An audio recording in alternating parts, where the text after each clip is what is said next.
Close your eyes or don't. Either way, settle in. The Simpsons has been on television since 1989, 36 seasons, nearly 800 episodes. It is the longest-running animated series in American history, the longest-running sitcom, the longest-running scripted primetime show that has ever existed. And in all that time, the family at the center of it has not aged a single day. Bart is still 10, Lisa is still 8. Maggie is still reaching for that pacifier. Most people accept this as a quirk of animation, a convention, a harmless trick the medium plays on you so the show can keep going indefinitely without the characters growing old and the story having to end. But there is another way to read it. What if the reason nobody ages in Springfield has nothing to do with animation conventions? What if it has everything to do with who these people are, what has been done to them, and what they are quietly carrying beneath the surface of every joke, every couch gag, every Sunday night reset? Tonight we are not looking at Springfield from the outside. We are going in, character by character, theory by theory, detail by detail. We are going to sit with each member of this family and the people surrounding them and ask the question the show has been daring you to ask for 3 decades. What is really going on with these people? The answers are not always comfortable. Some of them are genuinely dark. Some of them are the kind of thing that, once you see it, changes the texture of every episode you have ever watched. But some of them are also unexpectedly beautiful, because buried underneath all the jokes, underneath all the chaos and the shouting and the explosion gags, there are people in Springfield who are trying very hard to be okay in a world that has given them very little reason to be. So get comfortable, let the light go low, and let's begin. Section 1. Homer Simpson, the man built to break. There is a version of Homer Simpson that the show wants you to see, and there is the version that exists underneath it when you look long enough. The version you are supposed to see is simple. Homer is a lovable oaf. He is lazy, impulsive, and spectacularly bad at his job. He falls asleep at workstations, eats donuts during emergencies, and has caused more near-nuclear disasters than any other individual in the history of fiction. He is the butt of the joke. He is the cartoon dad. He is the man whose greatest aspiration on any given Saturday is to sit on the couch with a cold beer and watch whatever happens to be on television. That is the surface. Underneath it is something considerably heavier. Homer Simpson is a man who was dismantled before he ever had a chance to become who he was supposed to be. And the process of that dismantling began so early and was so thorough and involved so many different forces working in the same direction that by the time Homer clocked into his first shift at the nuclear power plant, the damage was already done. The man walking through the doors of Sector 7G was not a man who had failed. He was a man who had been failed, systematically, by virtually every institution and person and circumstance that should have protected him. Let's start at the beginning. Not with Homer the adult, but with Homer the child. Homer Simpson grew up in Springfield, believing his mother was dead.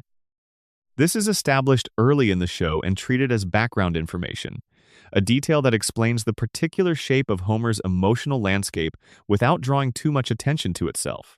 His mother died when he was young. His father, Abe, raised him alone. Homer grew up without a mother, and that absence left a mark, except she was not dead. This is one of the most quietly devastating revelations the show ever produced. Mona Simpson, Homer's mother, was alive for Homer's entire childhood. She was alive while he was growing up confused and motherless and desperate for love he couldn't quite explain the hunger for. She was alive while Abe showed him a grave that belonged to someone else entirely, a poet named Walt Whitman, not his mother, never his mother.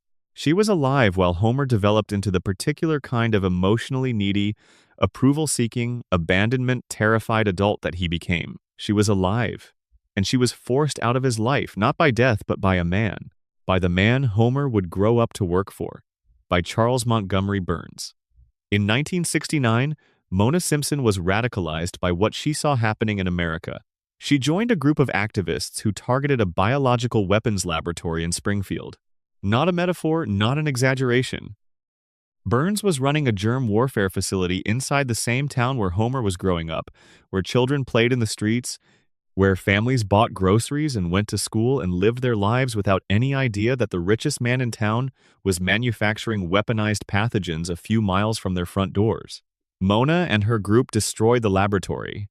They detonated what the show describes as an antibiotic bomb, neutralizing the biological agent stored inside. The raid worked. The weapons were gone. But as the group fled, Mona stopped. Someone had been knocked down in the chaos, and she stopped to help them. And the person she stopped to help was Burns. He saw her face. He reported her to the FBI, and from that moment, Mona Simpson became a fugitive. She couldn't go home. She couldn't call.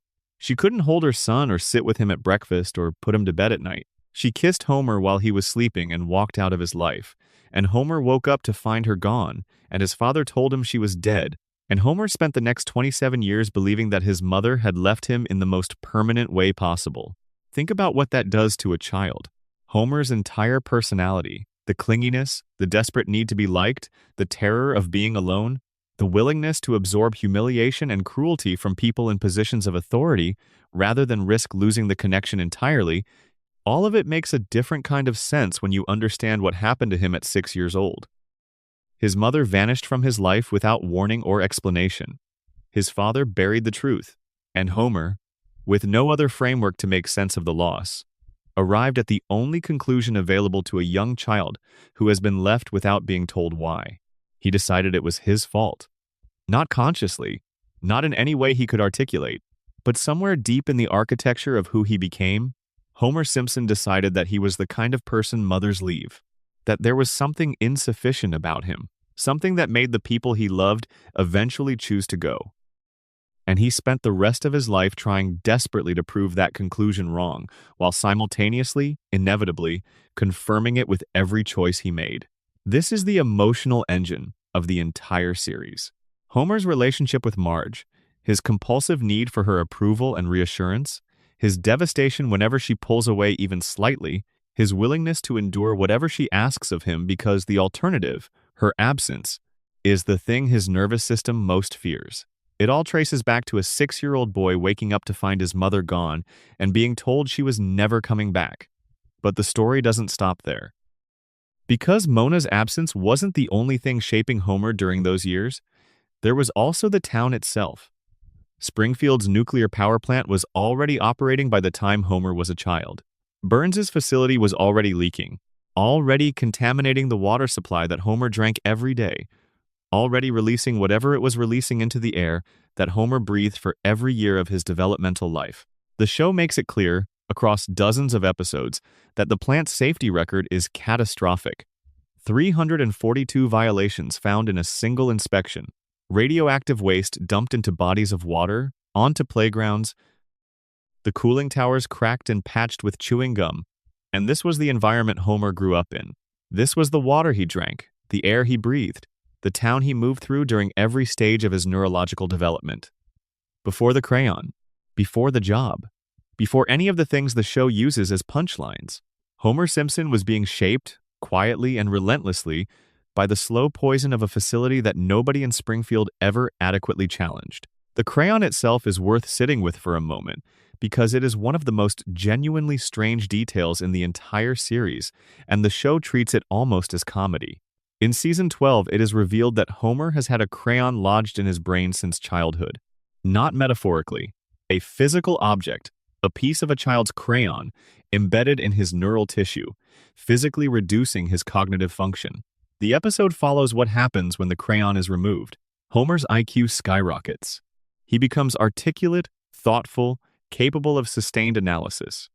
He starts to understand his job, his town, his life, in ways that were previously inaccessible to him. He becomes, in the most basic sense of the word, intelligent, and it makes him miserable. Not because intelligence is inherently miserable, but because intelligence in Springfield means being able to see Springfield clearly. And Springfield, seen clearly, is a deeply depressing place. Homer the genius looks at his job and sees what his job actually is. He looks at his town and sees what his town actually is. He looks at the gap between what his life could have been and what it became, and the gap is too wide to look at without flinching. So he has the crayon put back in. He chooses stupidity. He chooses the fog. The show presents this as a sad joke, a moment of dark comedy about a man who prefers comfortable ignorance to uncomfortable truth. And that reading is valid. But there is something else underneath it. How did the crayon get there in the first place? The show never fully answers this. Homer apparently put it there himself as a child, shoving a crayon into his nose and inhaling it accidentally or intentionally. It's not entirely clear. But here is the question that the show drops and never picks up. Homer went through his entire childhood, his adolescence, his adult life, visiting doctors in Springfield, receiving medical care from Springfield professionals, and not a single one of them ever found a foreign object in his skull. Either every medical professional in Springfield is staggeringly incompetent, or someone knew it was there and chose to leave it. Given everything we know about Burns's influence over the institutions of Springfield, and given that a competent Homer Simpson would be the single most dangerous thing to Burns's operation, the second option is not as far-fetched as it sounds. A Homer Simpson with a normal IQ would have understood what was happening at the plant, would have recognized the violations for what they were, would have connected his mother's disappearance to his employer, would have made the kind of connections that a man with an IQ of 55 simply cannot make. The crayon doesn't just explain Homer's stupidity. Under the right light, it looks like it might explain why his stupidity was allowed to continue undisturbed for 30 years. Burns needed Homer to stay in Sector 7G, and Burns needed Homer to stay stupid. Those two things are not separate. They are the same need, managed through the same system, operating on the same broken man. And then there is the deal. The show reveals, in a later season, that Abe Simpson struck a bargain with Burns. Burns had committed some undisclosed crime, and Abe had knowledge of it. In exchange for Abe's silence, Burns guaranteed Homer a job at the plant for life. No matter how many mistakes he made, no matter how many safety violations he caused, no matter how many times any reasonable employer would have terminated him, Homer's position was secure. Homer's job security, which the show always played as a joke about how somehow this incompetent man keeps his position, was not luck. It was a contractual obligation. A deal made between an old man and the employer of his son, sealed in silence, maintained in secrecy, and never explained to Homer because explaining it would have required explaining everything else. So let us map what Homer is actually standing on when you look at the full picture. His mother was driven out of his life by his employer. His father covered up the truth and made a deal with that same employer. His brain was impaired by a foreign object that nobody in town ever flagged. He grew up drinking water and breathing air contaminated by the facility he would eventually spend his adult life working in. He was emotionally devastated by maternal loss at 6 years old and developed the kind of attachment wounds that make him easy to manipulate, easy to exploit, and almost impossible to push towards self-advocacy. He was guaranteed employment at a dangerous facility by a backroom agreement he never knew existed, and he was kept in a state of cognitive impairment that prevented him from making the very connections that would have allowed him to understand any of this. Every single layer of Homer Simpson's life was arranged by forces he could not see, for purposes that served everyone except him. And here's the thing that makes this particular reading of Homer so heavy to sit with. The show did give us a glimpse of who he could have been. In the Crayon episode, when Homer's intelligence is restored, we see a version of him that is warm, funny, curious, capable of real insight and genuine intellectual engagement. He is still Homer. He still loves his family, still has his particular brand of emotional openness. But he is also able to think. He is able to see. He is able to understand. That version of Homer existed. It was in there the whole time. Behind the crayon, behind the radiation, behind the accumulated damage of a childhood designed to produce exactly the man Burns needed in Sector 7G. The intelligent Homer is not a fantasy. He is the original. The man we watch every Sunday night is the edited version, the one who was shaped and stunted and kept small so that he would stay in his lane and never look too hard at the cooling towers. And Homer chose to put the crayon back, yes. But the choice was not really free. Being intelligent in Springfield meant seeing Springfield, and seeing Springfield meant carrying the weight of everything that had been done to the town and to his family. And Homer's emotional architecture, built on abandonment, and the desperate need to feel okay, was not designed to carry that kind of weight. He could not hold it. He put it down. He went back to the fog. That is not weakness. That is a man who was broken before he was old enough to understand what breaking meant, making the only choice that felt survivable. Homer Simpson is not a joke. He is the central victim of the most elaborate conspiracy in Springfield's history, and he is the only person in the story who is too damaged to know it. And every week, he goes back to the plant, he sits in his chair, he eats his donut, he falls asleep. The monitors beep, the levels fluctuate, and Burns, from whatever tower he occupies, keeps the system running exactly as designed, sustained by the perfect employee he spent 3 decades building without Homer ever knowing he was under construction. That is the dark theory behind Homer Simpson. Not a bumbling cartoon dad, but the human wreckage of a targeted, multi-generational campaign to produce a compliant, incapable man who would keep a dangerous facility running because he had nowhere else to go and no one else to be. He loves his family. That part is real. The love is the one thing in Homer's life that was not engineered, that was not produced by someone else's strategy, that belongs entirely to him. And it is, in the end, the most important thing about him. But love without capacity is a kind of tragedy.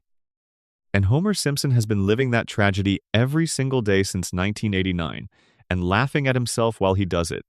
Because somewhere along the way he learned that laughing was easier than knowing. If you're watching this late at night, drop a comment with where you're from and what time it is where you are. And if you want more of this, the subscribe button is right there. Section 2. Marge Simpson. The weight she carries. There is a version of Marge Simpson that the show is comfortable presenting, and it is, in its own way, a kind of beautiful lie. She is the patient one, the steady one, the glue. In a household that routinely produces nuclear near misses, viral pranks, saxophone solos at inappropriate moments, and pacifier-related philosophical crises, Marge is the constant. She is the thing that holds when everything else is falling apart. She worries, she waits, she forgives.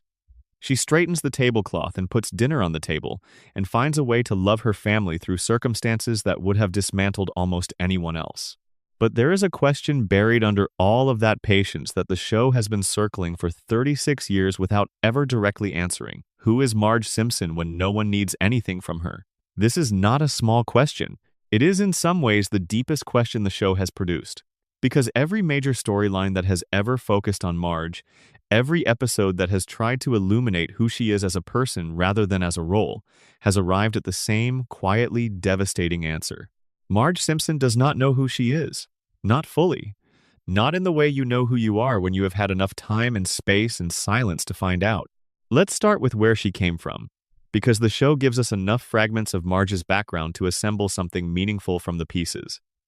Marge Bouvier grew up in a household defined by constraint. Her mother, Jacqueline, was anxious and critical and socially conscious in a way that communicated to Marge over and over that the world was a place full of judgment, and that the appropriate response to judgment was to make yourself as agreeable as possible. Her father was more permissive but largely absent from the emotional architecture of the house. Marge grew up learning that her value was connected to her agreeableness, her willingness to smooth things over, her capacity to manage the emotions of the people around her. She was not explicitly taught this. Nobody sat Marge down and explained the rules. But the rules were there, communicated through 1,000 small interactions, 1,000 moments where being pleasant was rewarded and being difficult was punished or simply ignored.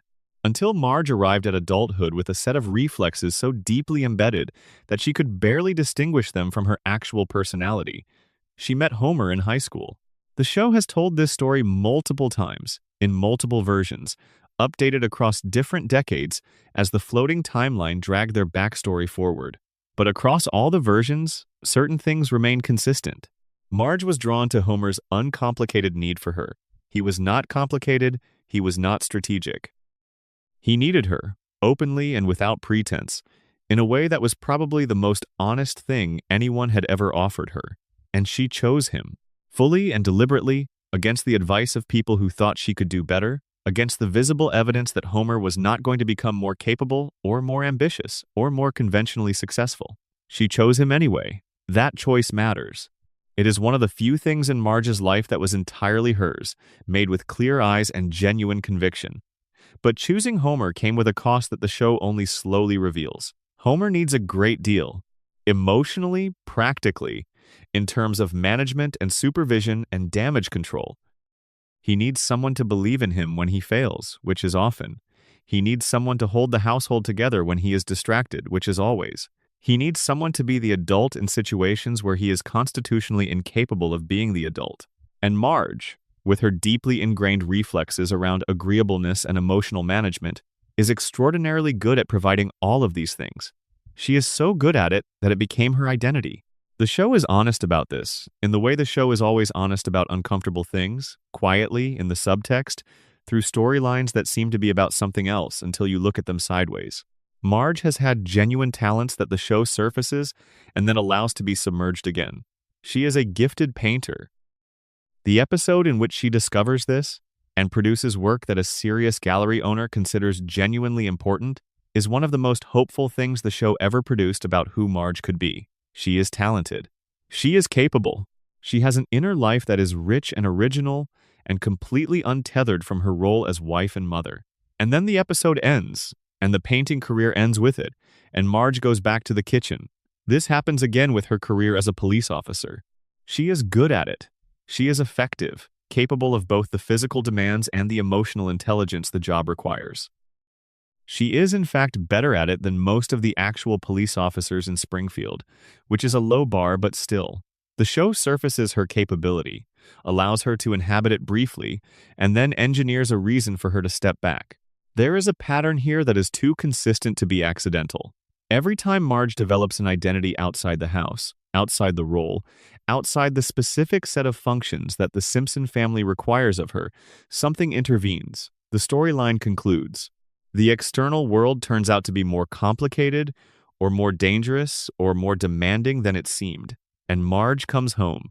The show wants you to read this as Marge choosing her family, as evidence of her values, her priorities, the deliberate and loving way she has organized her life around the people she cares about most. And on one level, that reading is valid. Marge does love her family. The love is not in question. But love and self-erasure are not the same thing, and the show sometimes conflates them in ways that are worth examining. Because Marge's capacity for self-sacrifice is not simply a beautiful character trait. It is also a survival mechanism developed in a childhood where her own needs were consistently subordinate to the emotional climate of the people around her. When Marge absorbs Homer's failures without complaint, when she swallows her own frustration and presents a calm face to her children, when she finds a way to be okay with circumstances that would not be okay to most people, she is not simply being generous. She is doing what she was trained to do. She is managing the environment. She is keeping the peace. She is being the version of herself that keeps everything running. And the question of who she would be if she stopped doing that, if she allowed the frustration to surface and stayed with it, rather than immediately processing it away, is one the show has visited only in fragments. The episode where Marge develops a gambling problem is one of them. The addiction storyline, which the show handles with more genuine weight than you might expect, is not really about gambling. It is about a woman who discovered that there was an experience, brief and temporary, and completely focused on her own sensation, that required nothing of her except to be present in her own body. Nobody needed anything while she was at the casino. She was not managing anyone's emotions. She was not smoothing anyone's path. She was just there, inside her own experience, and that feeling was so unfamiliar and so intensely pleasurable that it overrode everything else. That is a dark thing to say about someone's marriage, but it is what the show is saying, quietly, underneath the slot machine jokes. Then there is the anxiety. Marge's anxiety is a recurring thread in the series, surfacing in different forms across different episodes, sometimes played for comedy and sometimes played straight. She worries constantly. She catastrophizes. She runs scenarios in her head about what could go wrong and prepares for outcomes that never materialize, while the actual crises, Homer driving into the gorge, Bart being arrested, the plant nearly melting down, arrive from directions she was not watching. Clinically, this pattern has a name. It is the hypervigilance of someone who grew up in an environment where things went wrong unexpectedly, and who learned to manage that uncertainty by trying to anticipate every possible failure in advance. Marge's anxiety is not a personality quirk.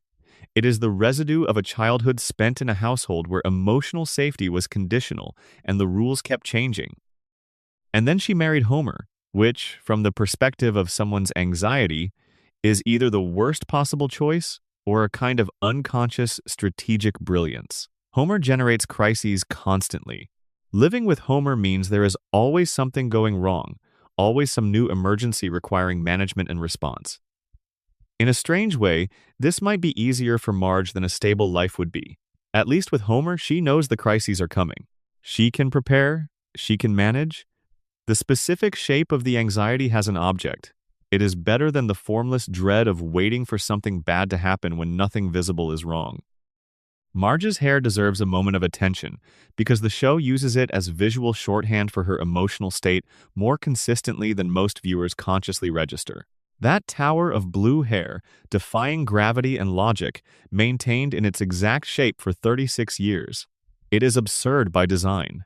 It is one of the most immediately recognizable visual signatures in American animation. But think about what it represents when you apply the show's own internal logic.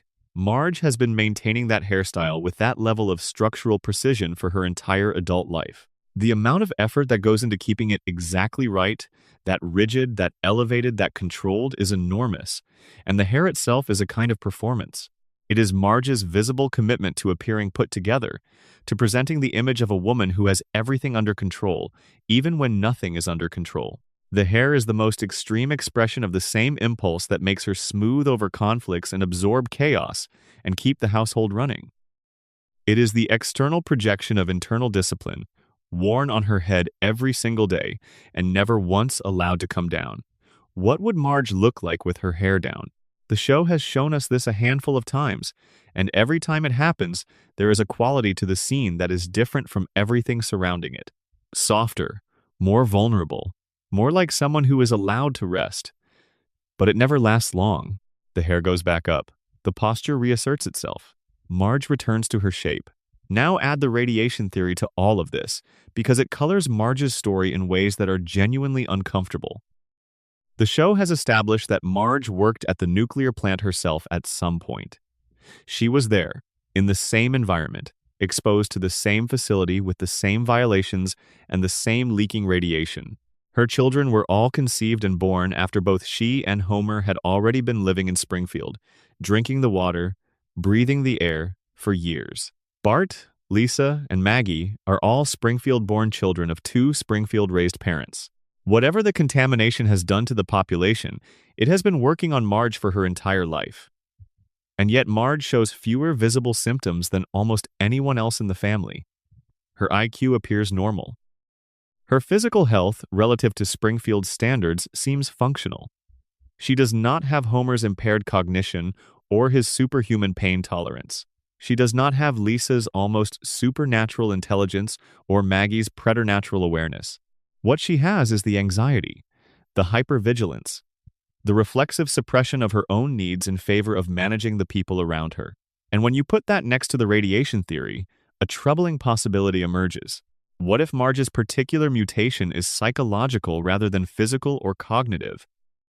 What if decades of low-level environmental contamination, affecting not her body or her intelligence, but the specific neurological systems governing threat assessment and emotional regulation, have locked her into a permanent state of anxious, hypervigilant self-management? What if the fog that keeps Homer compliant and the fish with 3 eyes and the yellow skin are all symptoms of the same underlying process, and Marge's version of that process is simply less visible? What if she is not the most capable person in the house, but the most successfully trapped? Trapped not by stupidity, as Homer is, but by the particular configuration of anxiety and people-pleasing and self-erasure that makes her indispensable to everyone around her and invisible to herself? The show gives us one episode that cracks this open and looks directly at what is inside. When Marge goes to therapy, briefly, the therapist begins to surface things that Marge has not said out loud. Feelings about her marriage, feelings about her role, feelings about the enormous distance between who she is and who she was maybe supposed to become, and Marge shuts it down. She decides she does not need therapy. She decides she is fine. Of course she does. Because Marge's entire operating system is built around the premise that she is fine, that she can handle it, that the appropriate response to difficulty is to absorb it and continue. Therapy asks you to examine the premise, and examining the premise is the most threatening thing you can ask of someone who has built their life around not examining it. There is a moment in the show, rare and quiet, where Marge is alone. Homer is out, the kids are somewhere else, the house is empty, and Marge is just sitting, not doing anything, not managing anything, not smoothing anything over or preparing for the next crisis, just sitting in the silence of her own house. These moments do not last long on the show. The comedy always intervenes, but in the seconds before it does, there is something in the animation, in the particular way she is drawn in these scenes, that reads as peace, a quality of rest that she almost never has access to otherwise, a moment of not being needed. And the fact that those moments are always so brief, always interrupted, always followed immediately by something requiring her attention and energy and management, is perhaps the saddest thing the show has ever done with her character. Marge Simpson is the foundation that the entire family is built on. That is real. That love, that commitment, that enormous capacity for patience and care, those things are genuine and they matter and they are not nothing. They are, in fact, everything to the people in her life. But foundations do not get to move. Foundations do not get to change their mind or follow a new interest or see what it feels like to be somewhere other than the place the house is built on. Foundations stay where they are, and everything above them gets to live, and the foundation holds. That is what Marge is. And the question of whether she chose that, whether she would choose it again if she could choose with full knowledge of what it would cost her, is one the show has never had the courage, or possibly the cruelty, to ask directly. But it is there. It has always been there, underneath the hair and the apron and the patient voice and the worry lines and the 36 years of breakfast made and disasters averted and children loved with a consistency that most people will spend their whole lives looking for. Marge Simpson has been holding everything together for so long that the holding has become her. And somewhere inside that, behind all of it, there is a woman with blue hair and a gift for painting and feelings she has not finished feeling, waiting, maybe, for a moment of silence long enough to find out what she actually wants. The show has not given her that moment yet. It probably never will. But you can see her reaching for it, in the quiet seconds between one crisis and the next. You can see it in the way she pauses sometimes, just before the phone rings or someone shouts her name, just before the need arrives and she turns toward it, just before she becomes Marge Simpson again. Section 3. Bart Simpson, the rebel who was always right. The first thing you need to understand about Bart Simpson is that almost everything he does that looks like misbehavior is, within the actual context of his life, a completely rational response to a situation that the adults around him have made no serious effort to improve. This is not a popular reading. The show does not particularly encourage it. The premise, as far as the show is officially concerned, is that Bart is a troublemaker, a 10-year-old force of chaos who creates problems for everyone around him and learns very little from the consequences. He is the bad student, the prankster, the kid in the back of the classroom who has given up on being noticed for anything except disruption. But look at what he is actually responding to. Bart Simpson attends Springfield Elementary, which is chronically underfunded, staffed by people who range from indifferent to actively hostile toward the children in their care, and administered by a principal who, as we eventually discover, is not even who he claims to be. The school has lost its arts program, its music program, and significant portions of its budget to the machinations of the richest man in town. The teachers are exhausted, the facilities are deteriorating, and the general atmosphere of the institution communicates clearly to every student inside it that they are not particularly valued. Into this environment comes a child who is energetic, creative, socially intelligent, and constitutionally incapable of sitting still when things are boring or pointless. And Springfield Elementary is frequently both. Bart's pranks at their best are not random. They are targeted. They go after authority figures who have demonstrated that their authority is arbitrary or corrupt or simply incompetent. They go after systems that are failing the people inside them. They go after the gap between what Springfield is supposed to be and what it actually is. Bart is, in the most genuine sense of the word, a satirist. He exposes the absurd and the unjust through ridicule and disruption, and the fact that he is 10 years old and does not have the vocabulary to articulate this does not make it less true. Consider the classic phone call prank. Bart calls Moe's bar, asks for someone with an absurd name, and waits for Moe to call out the name to a room full of people before realizing the joke. On the surface, this is just a prank. Silly, a little cruel, not particularly sophisticated. But Moe's Bar is a place where the adults of Springfield go to avoid dealing with their lives. It is a place sustained by a culture of self-deception and mutual tolerance of bad behavior. Bart is, every time he makes that call, poking at the pretension of the place. He is the one person in Springfield who looks at a room full of adults escaping into alcohol and says, out loud, through the medium of an absurd joke, that something about this is ridiculous. None of this is to romanticize Bart into someone more intentional or coherent than he is. He is 10 years old. His pranks are often just pranks. His capacity for thoughtful reflection varies enormously from episode to episode depending on what the plot requires. But the pattern of who he targets and why is consistent enough to suggest that something real is driving the behavior underneath the comedy. And what is driving it becomes clearer when you look at Bart's relationship with his father. Homer strangles Bart. This is one of the most frequently recurring physical acts in the entire series. Homer, enraged by something Bart has done or said, grabs his son by the throat and shakes him. The animation is exaggerated, the effect played for laughs, and the show treats it as a running gag about Homer's temper. It is framed as harmless within the cartoon logic of the universe. But spend a moment with it outside the cartoon logic. A large adult man, when frustrated with his child, physically restrains the child by the throat. This happens over and over, across decades, and nobody in Springfield ever intervenes or expresses concern. The school does not flag it. The family does not discuss it. The community does not notice. Bart does not seem traumatized by it in any conventionally visible way, which the radiation theory would explain neatly. Homer's size and strength being so amplified by whatever the plant has done to his biology that the violence registers differently than it would in a normal human context. But Bart's relationship with physical space, his constant need to be in motion, his restlessness, his discomfort with stillness, his preference for being outside and moving rather than inside and contained, is the kind of pattern that tends to develop in children whose home environments make stillness feel unsafe. Bart cannot sit still. He cannot focus. He cannot engage with traditional academic structures. The show treats this as personality, as the natural expression of a chaotic kid who would rather be skateboarding than studying. But these are also the classic behavioral markers of a child who has learned that being small and quiet in close proximity to an unpredictable adult is dangerous and has responded by becoming someone who is never small and never quiet. The skateboard is not just a prop. It is a vehicle.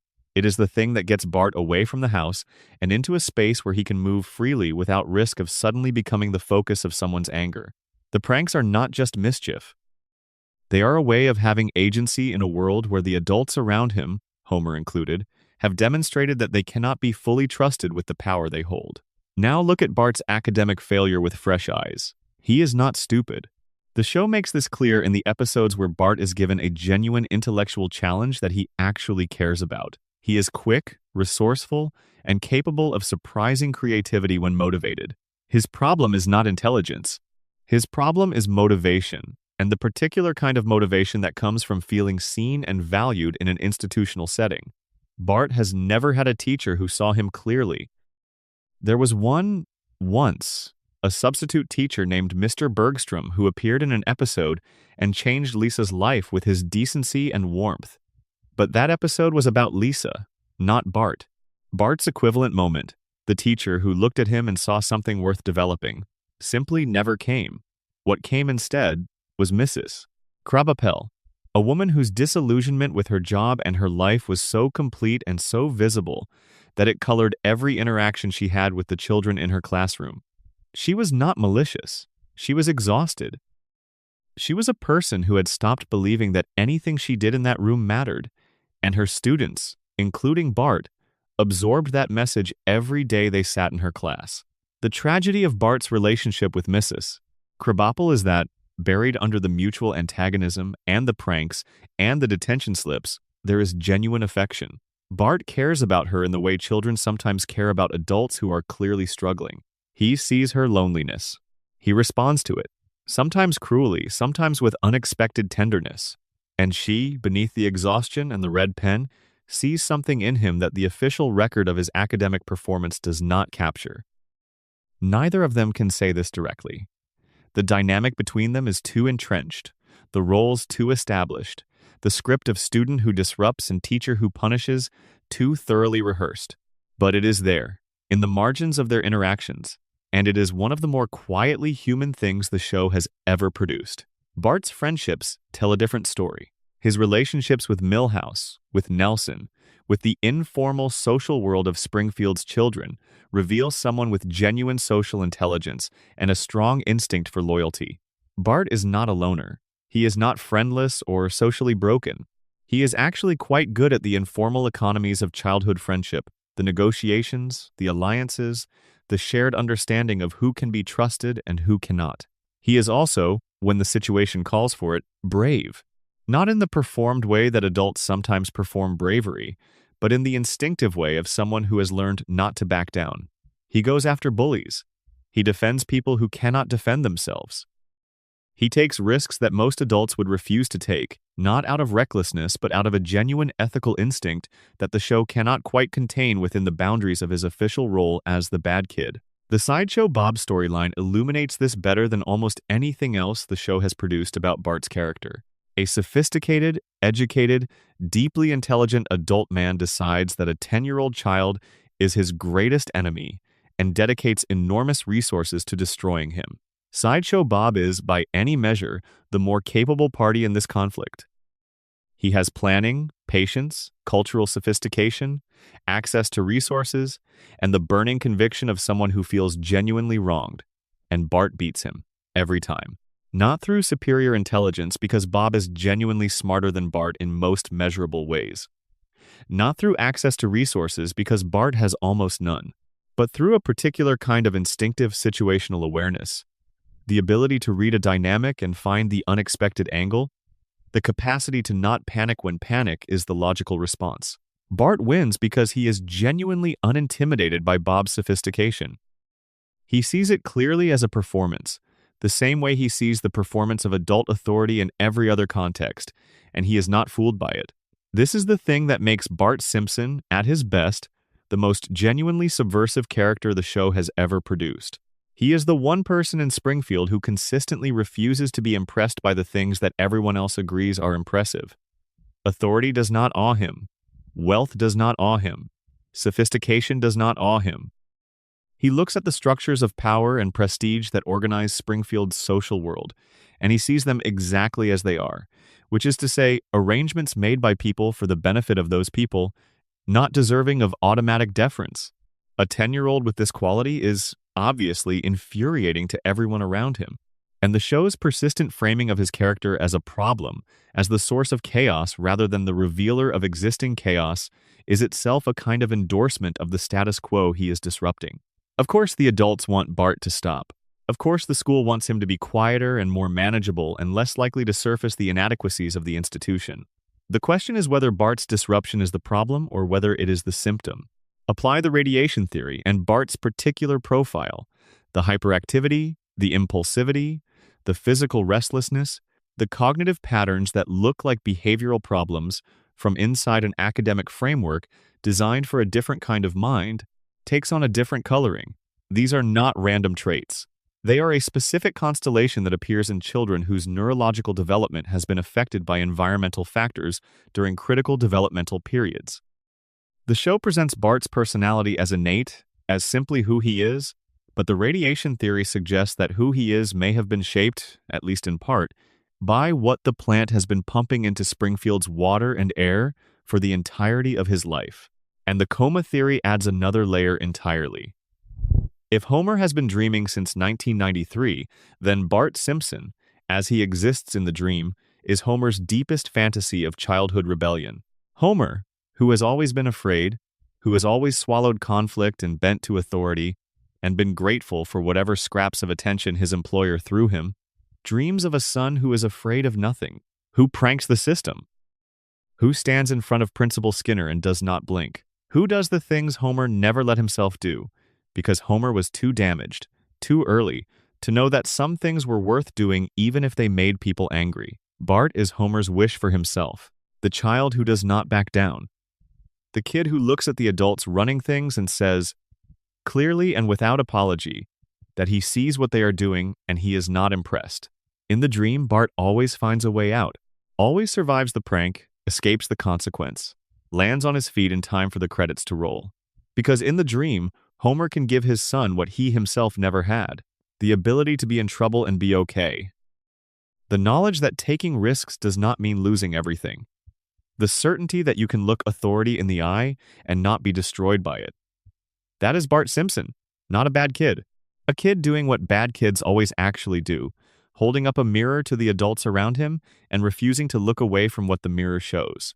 In Springfield, as in most places, the adults respond to this by sending him to his room, but the mirror stays. It is always right there.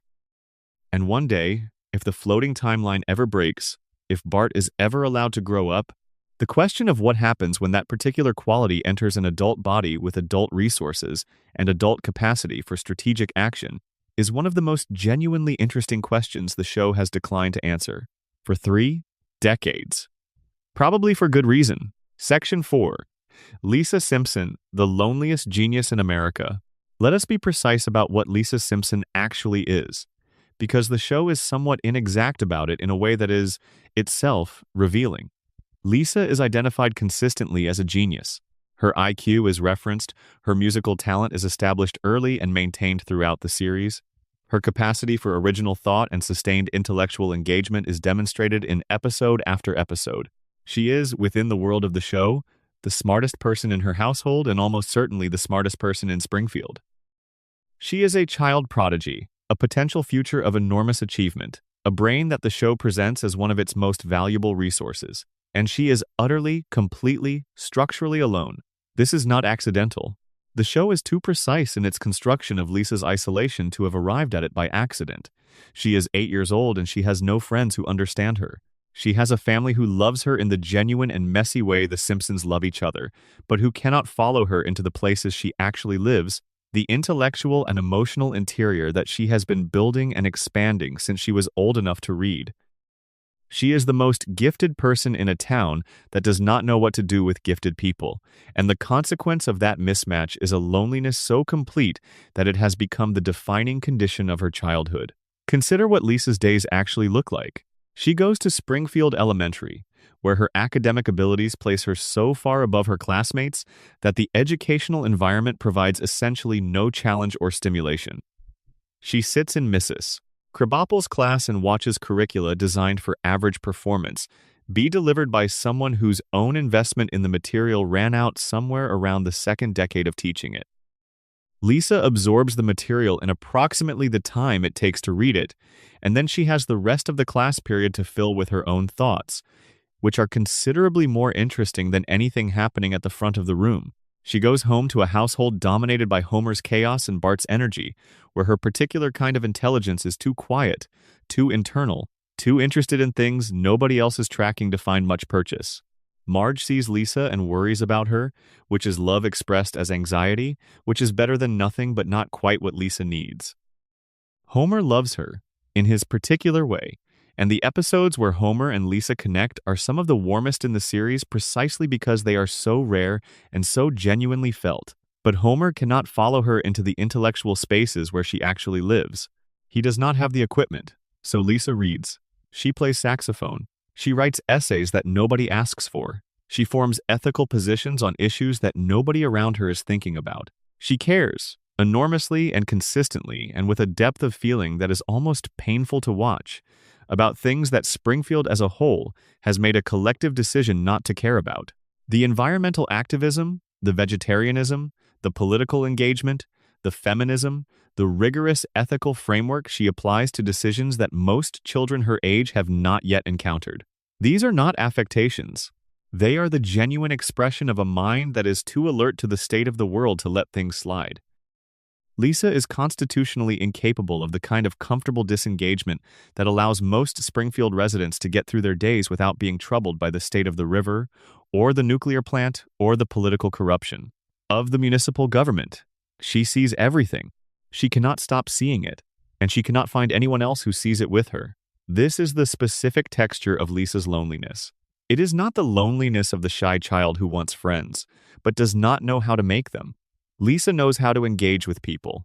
She is emotionally intelligent, sensitive to the dynamics around her, capable of genuine connection when it is available. The loneliness is structural. It comes from the gap between what she perceives and what the people around her perceive, a gap so wide that genuine mutual understanding is almost impossible to achieve in Springfield. The one person who might have been able to bridge it is, in a brutal structural irony, sitting right next to her at the dinner table every night. Maggie. The show will give us eventually reasons to believe that Maggie is, if anything, more cognitively remarkable than Lisa. But Maggie cannot speak in any sustained way. The sister who might actually understand is locked inside a pre-verbal stage that the floating timeline will never allow her to exit. They are in the same house, these two extraordinary minds, separated by developmental timing and the iron logic of a show that cannot allow its characters to grow up. Lisa's relationship with music is the most direct window into her emotional life that the show provides. When Lisa plays saxophone, she is not performing.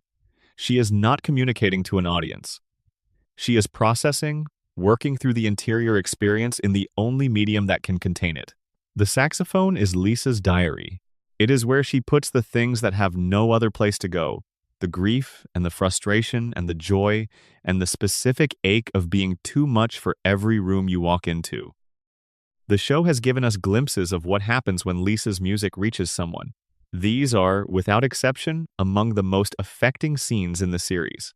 There is something about watching someone find the one person who hears them that is powerful in a way that comedy cannot touch. And the fact that these moments are always temporary, always the result of passing through rather than staying, always followed by the person who understood leaving or moving on, is the show's most consistent and most honest observation about what Lisa's life is actually like. She is reached, briefly, repeatedly, and then she is alone again. The substitute teacher, the jazz musician who becomes her mentor, the friends who move away or drift or simply cannot keep up. The connections are real. The loneliness that follows them is also real. Now add the layer that the show buries the deepest, the one that takes the most careful watching to find. Lisa knows she is trapped. Not consciously, not in a way she has words for, but the episodes that project her future, the flash-forward episodes where we see who adult Lisa becomes, share a common thread. She is still brilliant. She is still principled. She is still fighting for things that matter. But she is also still lonely, still looking for the community of people who can match her engagement with the world, still in the position of being the person in the room who sees most clearly and therefore has the heaviest burden to carry. The future Springfield gives her, when it bothers to imagine one, is a more sophisticated version of her present. More resources, more platform, more formal recognition of her abilities. But the underlying condition, the isolation of the person who perceives too much, has not been resolved. It has simply become adult-shaped. And this, perhaps, is the darkest thing about Lisa Simpson. Not that she is lonely now, but that the show consistently suggests that she is going to be lonely for a long time. That the town she comes from does not have what she needs, and the world she is heading toward will have more of what she needs, but not all of it. And the experience of being this kind of person in this kind of world involves a fundamental and ongoing negotiation with the reality that being exceptional often means being alone. The radiation theory does something interesting to Lisa's story. If the contamination from the plant creates mutations that affect different people differently, and if Homer represents the cognitive floor of that process, then Lisa might represent something like its ceiling. A mind sharpened rather than dulled by the environmental pressure, hyperactivated rather than suppressed, capable of perceiving and processing more information more rapidly than the circumstances of her life can possibly absorb. This is not a comfortable gift. A mind that runs too fast for its environment is not primarily an asset. It is primarily an experience of perpetual friction, of constantly bumping up against the limits of what the people and places around you can offer, of knowing at 8 years old that the room you are in is not big enough for what you are, and having no obvious path to a bigger room. The coma theory gives Lisa a different kind of weight. If she exists inside Homer's dream, she is his deepest aspiration for what a child of his could be. Everything Homer is not: principled, articulate, clear-eyed, capable of sustained thought and genuine ethical engagement, he has given to Lisa. She is the person he might have been. She is his hope, made 8 years old, shaped, and put in the house on Evergreen Terrace to play saxophone in the living room. The tragedy in this reading is that Homer, dreaming her into existence, made her real enough to be lonely. He dreamed her intelligence faithfully, including the part of intelligence that looks around and cannot find its level in the available environment. He dreamed her wholeness, including the part of wholeness that suffers from being surrounded by people who are less whole. He gave her everything, and he gave her all the costs that come with it, because in the dream, as in life, he did not know how to separate the gift from its consequences. Lisa Simpson is 8 years old. She will be 8 years old forever. And inside that 8-year-old body, inside that particular year of childhood that the floating timeline has locked her into permanently, is a full and complicated and genuinely extraordinary person who is doing her best with what she has been given, in a town that does not know what to do with her, surrounded by people who love her in the ways they are capable of, which is real love but not quite the right shape. She keeps playing. That is what she does. When everything else is not enough, when the frustration and the loneliness and the weight of seeing what nobody else can see gets too heavy, she picks up the saxophone and plays. And for those minutes, wherever the music goes, she is not alone. Section 5. Maggie Simpson, the Silent Architect. She has been 1 year old for 36 years. She cannot walk reliably. She cannot speak beyond a handful of sounds. She communicates primarily through the motion of a pacifier and the particular intensity of her gaze. By every conventional measure of developmental assessment, Maggie Simpson is a pre-verbal infant with limited motor control and no demonstrated language acquisition. And she is, by a significant margin, the most powerful person on Evergreen Terrace. Let's establish the record first, because the record is genuinely remarkable. Maggie Simpson shot Charles Montgomery Burns, the richest and most powerful man in Springfield. Whether this was deliberate or accidental is, as we have examined, not entirely settled, but the outcome is not in dispute.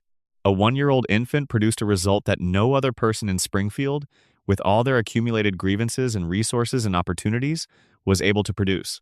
She removed the most dangerous individual in the town from the board, temporarily at least, and did it in a way that made her impossible to prosecute. She led a rebellion against a tyrannical daycare administrator, organizing a group of pre-verbal infants into an effective resistance movement using nothing but gestures and presence. She developed, executed, and succeeded with a multi-stage escape plan.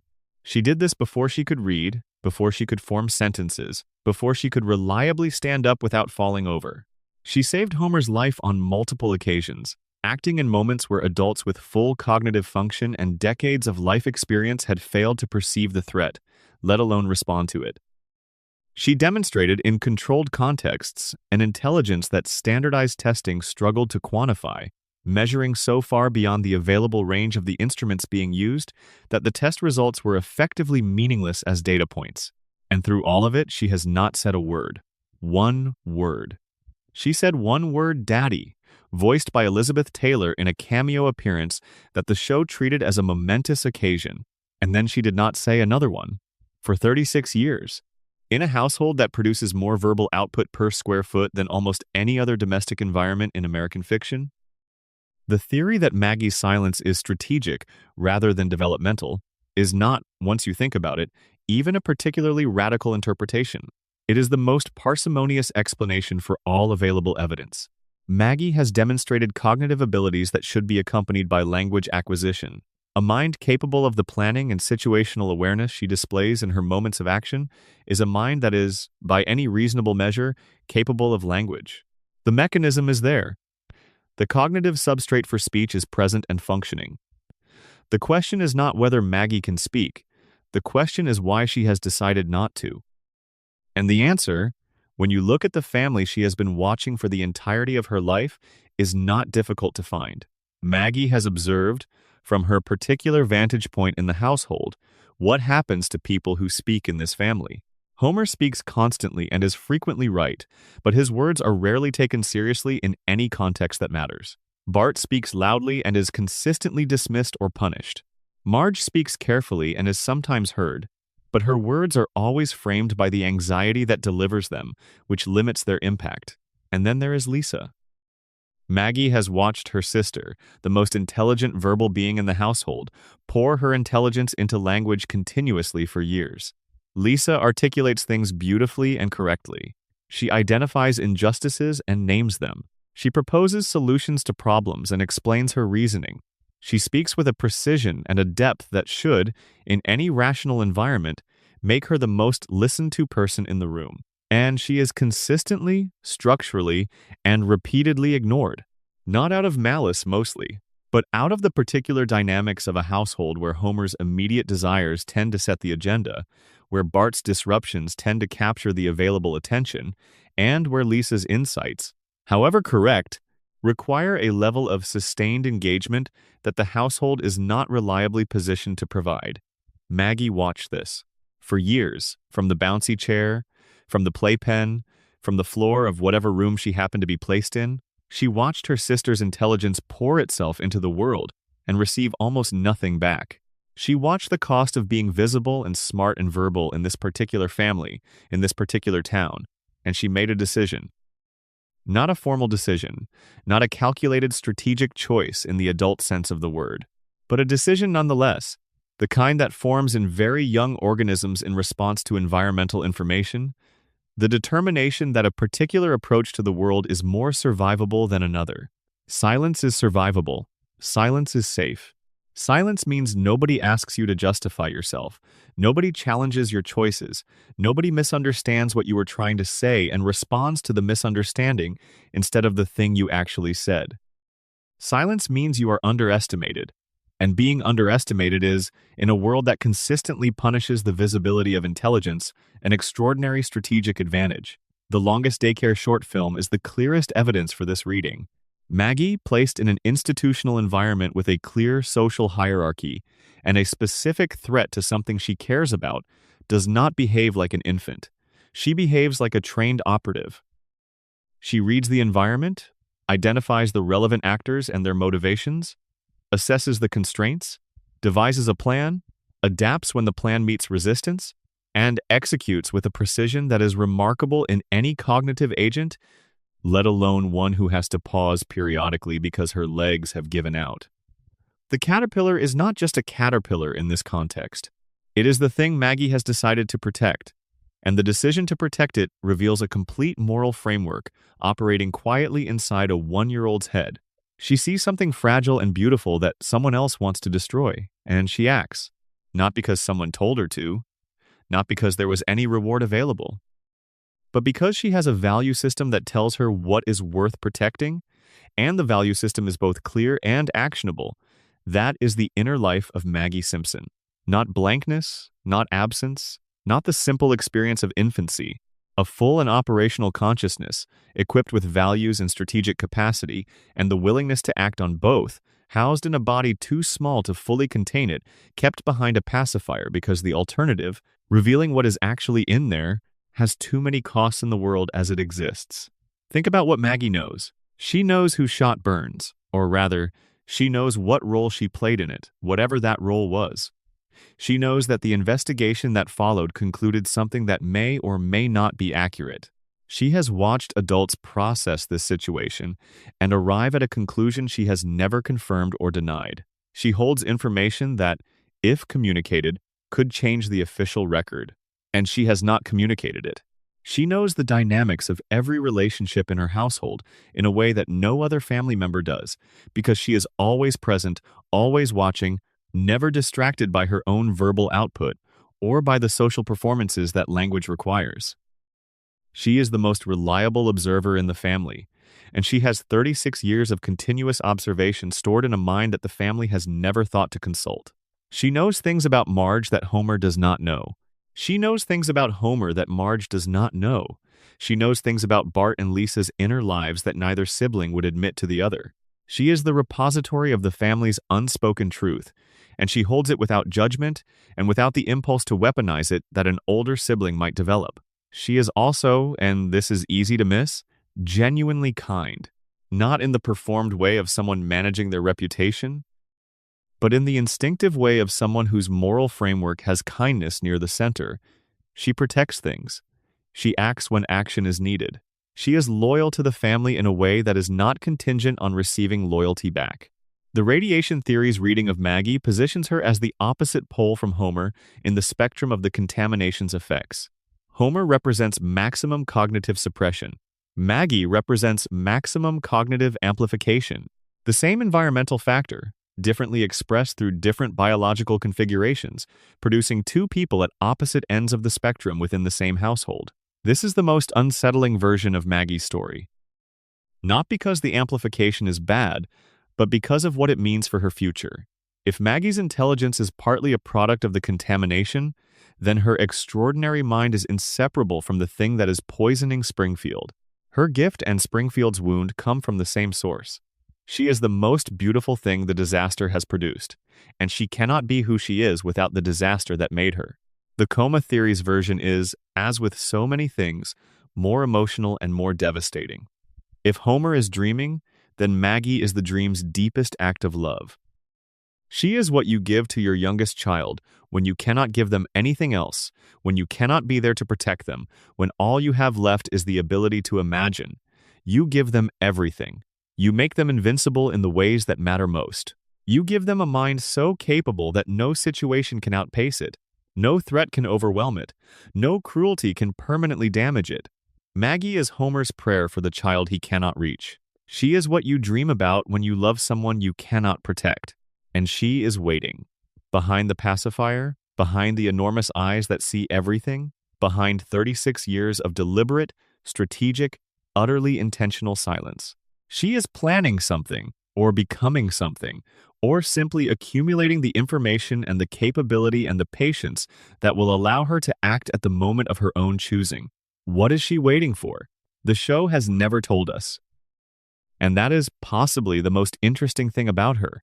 In a series full of characters whose limitations are clear, whose trajectories are fixed, whose futures have already been foreclosed by the logic of the floating timeline, Maggie remains genuinely open. Her future has not been written. Her voice has not been heard. Her capabilities have been glimpsed but never fully deployed.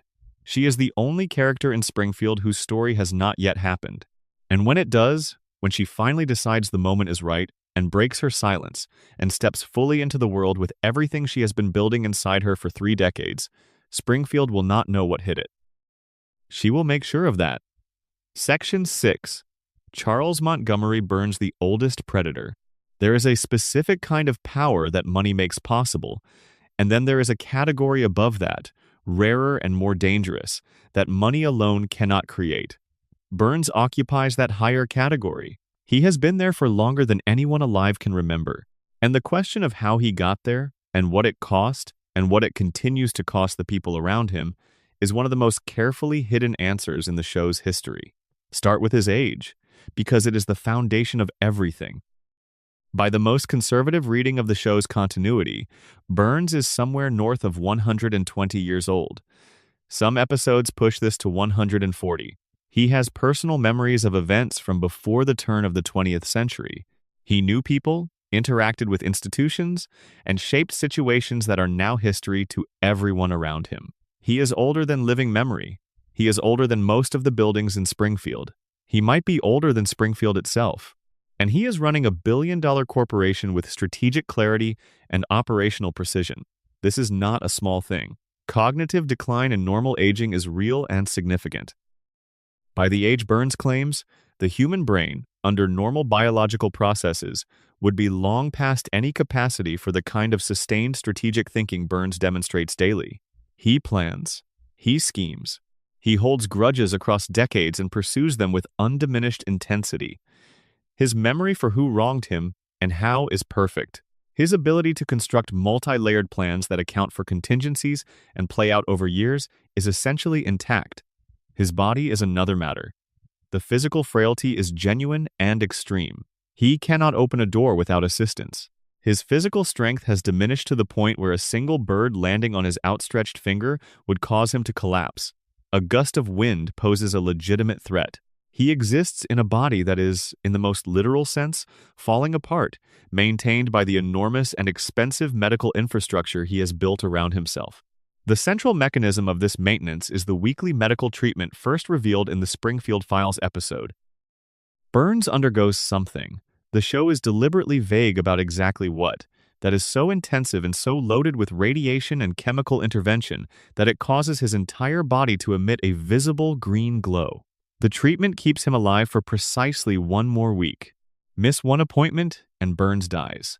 The margin for error is not narrow, it is zero. Think about what this means as a biological reality. Burns is not alive in the way that other characters in the show are alive. He is being kept alive, actively, through the continuous application of external intervention. His body has lost the capacity to sustain itself through normal cellular processes. He requires weekly input of whatever it is that the treatment provides, in the same way that a machine requires fuel, not because the machine chooses to consume fuel, but because without it the machine stops. Burns is a machine that has kept itself running for over a century through the aggressive application of resources. And the resource at the center of his maintenance is radiation. The man who owns a nuclear power plant, who has profited from radiation, who has built his fortune partly on the processing and management of radioactive material, is personally sustained by a radiation protocol so extreme that it makes him luminescent. He is not just profiting from the thing that is poisoning Springfield, he is powered by it. This detail, easily missed in the comedy surrounding it, is the key to understanding Burns's relationship with the town. He needs radiation to survive. The plant produces radiation. The town absorbs the radiation that the plant fails to contain. Burns and Springfield are in a closed biological loop, and the loop is designed around Burns's continuation rather than Springfield's welfare. The three-eyed fish that the town found in the river near the plant, Blinky, caused a brief political crisis when it was used as evidence of Burns's environmental negligence. Burns was forced onto television to eat the fish, to demonstrate that its mutations did not indicate danger. The demonstration was absurd, and everyone knew it was absurd, and the town moved on anyway. But the fish is not a small thing. The fish is a three-eyed fish. It is a living organism that has been so thoroughly altered by the plant's runoff that it grew an additional eye. That is not a minor mutation. That is the complete rewriting of a fundamental biological structure in a living animal. And the people of Springfield drank the same water as the fish. They have been drinking it for decades. Burns knows this. The show makes it explicit, across multiple episodes, that Burns understands radiation and its biological effects far better than anyone in Springfield because he has been managing his own radiation-related biology for over a century. He has the medical infrastructure, the pharmaceutical resources, the research capacity to fully understand what the plant is doing to the town, and he has made a choice, sustained for decades, to allow it to continue. This is not negligence. Negligence implies you did not know or did not think. Burns knows. Burns has always known. The continued operation of the plant under these conditions is a choice. It is a choice that benefits Burns, economically and biologically, and it is a choice that costs everyone else in Springfield, something they cannot easily quantify, because they do not have access to the information that would allow them to understand what they are losing. Mona Simpson understood it. This is why she acted. The biological weapons laboratory that Mona raided in 1969 was not an aberration. It was consistent with a worldview that sees the bodies of people without resources as available for use. The nuclear plant is the same logic, applied to a longer timeline and a less dramatic mechanism. The germ warfare facility was obvious. The plant is subtle. It operates over decades, through accumulation rather than incident, producing effects that are easy to dismiss individually, that look like personality quirks and physical oddities and cognitive limitations rather than the symptoms of systematic poisoning. Burns chose the plant over the laboratory precisely because the plant is the slower and more deniable version of the same process. Smithers, in this context, is not simply a devoted assistant. He is the custodian of Burns's survival infrastructure. He manages the treatment schedule, he monitors the physical indicators, he ensures that the weekly appointment is kept, and that every other system necessary for Burns's continuation is maintained at operational level. Smithers holds Burns's life and his organizational capacity in a more literal sense than he holds it emotionally, though both are true.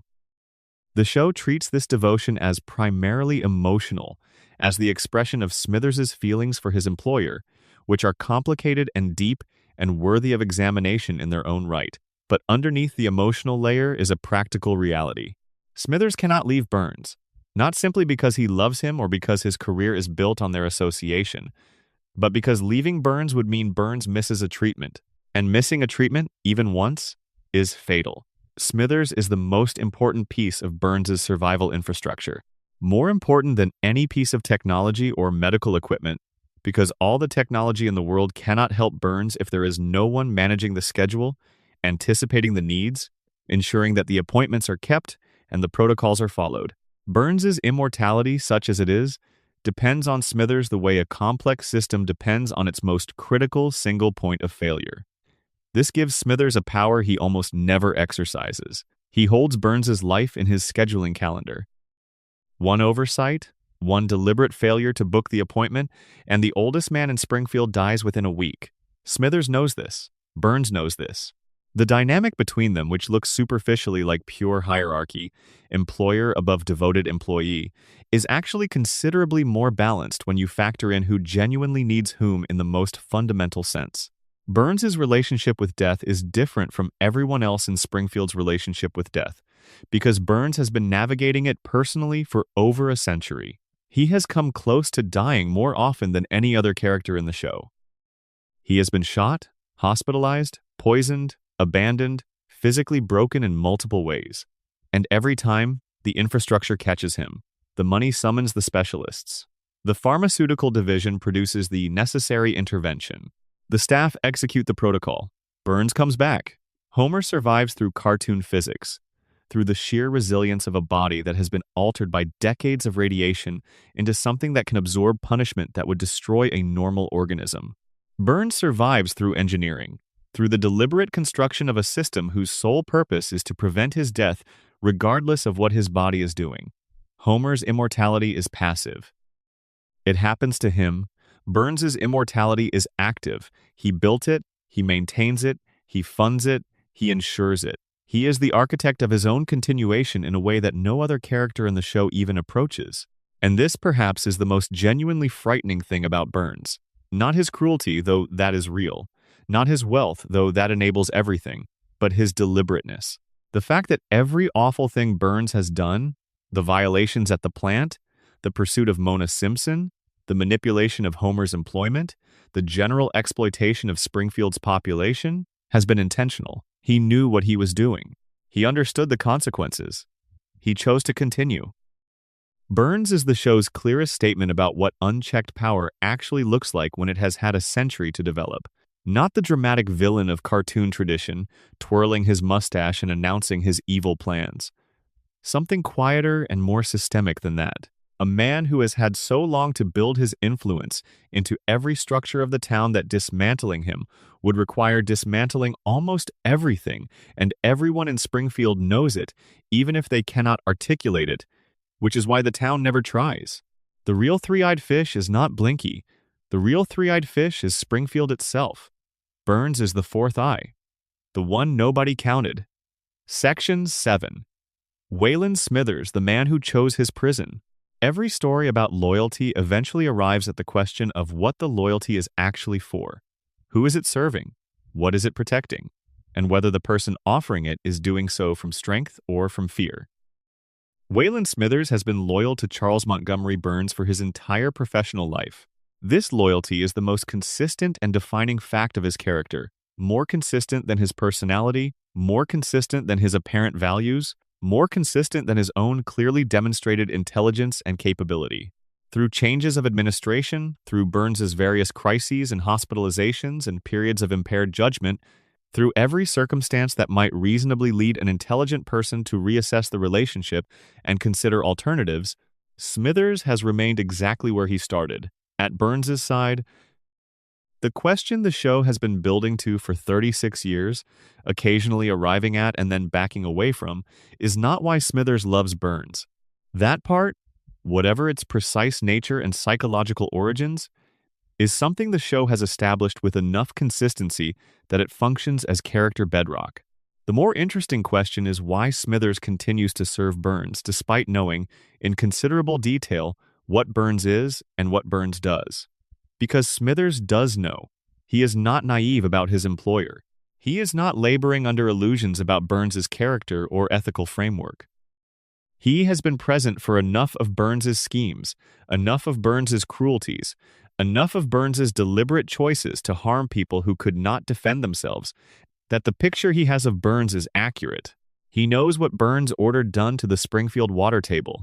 He knows about the safety violations. He knows about the pursuit of Mona Simpson. He knows about the 342 inspection failures. He knows because he has, in many cases, been the person executing the relevant orders, and he stays. The conventional reading of this situation is straightforward. Smithers stays because he loves Burns, and love, when it reaches a certain intensity and becomes entangled with someone's entire identity, overrides rational self-interest. This reading is valid. It is probably partly true, but it leaves too much unexplained.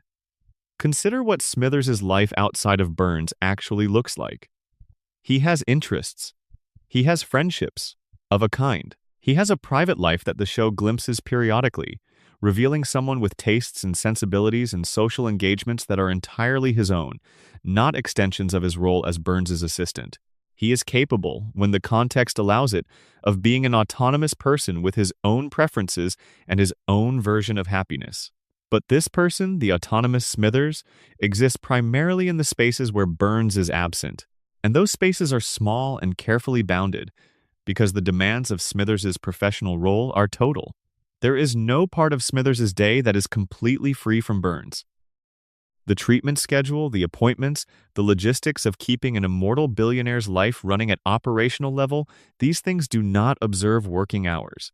They require constant availability, constant readiness, constant subordination of whatever Smithers might want in the moment to whatever Burns needs. The show has explored what happens when Smithers steps back from this. In episodes where Burns fires him or Smithers attempts to take time for himself, two things reliably occur. Burns' situation deteriorates rapidly, confirming the extent to which the operation depends on Smithers.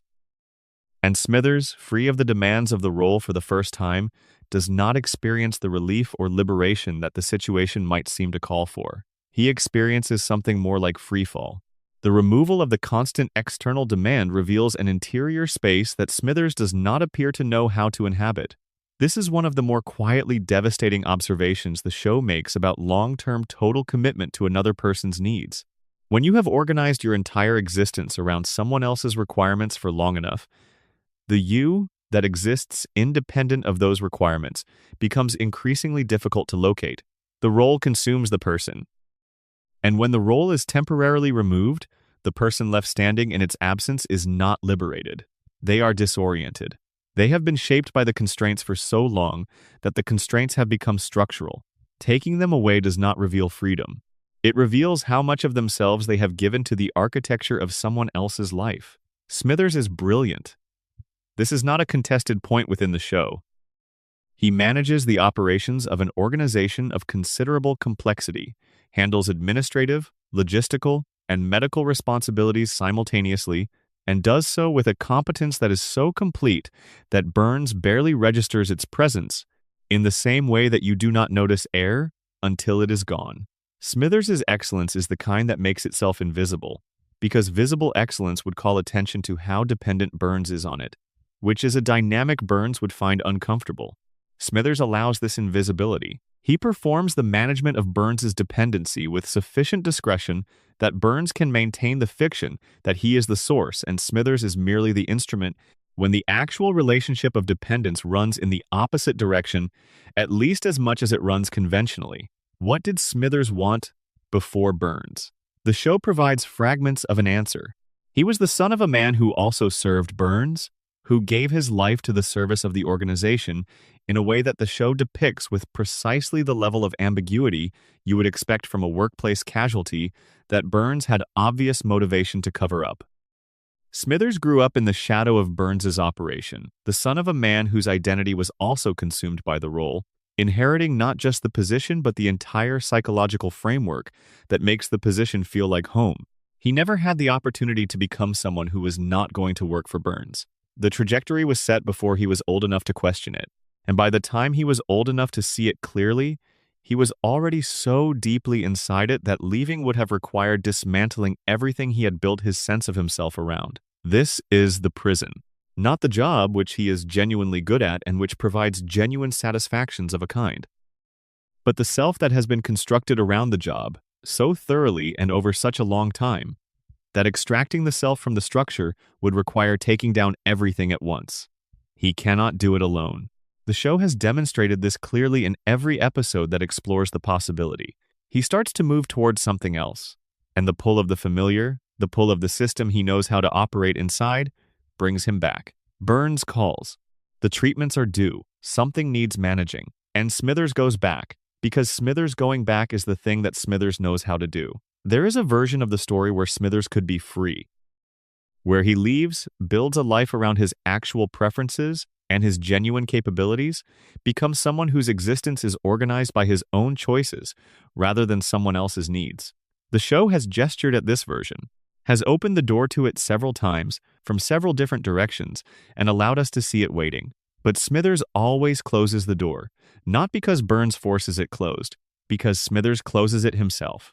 Because the version of himself that exists inside that door is a stranger, and the version of himself that lives in Sector 7G's management structure is the only version he has fully inhabited for long enough to know.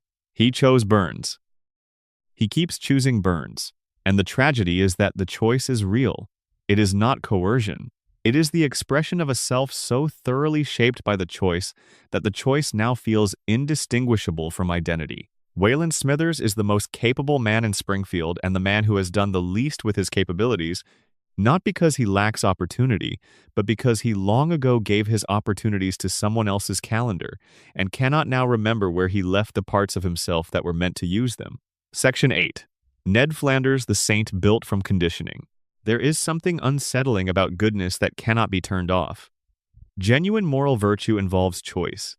It requires the ongoing selection of the better action over the more convenient one, the continued commitment to values even when those values create friction or cost something real. The goodness that comes from genuine character has a quality of effort to it, a sense that the person is choosing it deliberately and would be capable of choosing differently if they decided to. Ned Flanders' goodness does not have this quality. Ned is kind to Homer when Homer is cruel. He is generous when generosity is the last reasonable response to the treatment he has received. He forgives when the thing requiring forgiveness would have broken most people. He maintains his religious practice and his ethical commitments through losses that would constitute genuine crises of faith for anyone. He is, by the observable record, the most morally consistent character in Springfield, possibly in American television comedy. And the show eventually tells us that this consistency is not a character trait. It is a therapeutic product. It is the outcome of childhood behavioral modification so intensive that it rewired a violent and uncontrollable child into someone who literally cannot feel or express anger in any direct, proportional way. This revelation is one of the most quietly disturbing things the show has ever produced, and it was delivered inside what initially appeared to be a comedy episode. As a child, Ned Flanders was wild. Not mischievous in the way children are sometimes mischievous, creatively or playfully, but genuinely uncontrollable, given to destructive and aggressive behavior that his beatnik parents, who did not believe in discipline, had neither the framework nor the will to address. They took him to a psychiatrist, and the psychiatrist, over a sustained period of therapy involving methods the show declines to specify precisely but implies were vigorous, conditioned the aggression out of him. Not the aggression, the expression of it. Because the aggression did not go anywhere. It is still in Ned. It has always been in Ned. The episodes where it surfaces, rare and brief, and always followed by Ned's return to the therapeutic baseline, give you a glimpse of what is underneath the khakis and the neighborly warmth and the faithful goodness. There is something large and dark down there, something that the therapy caged but did not destroy.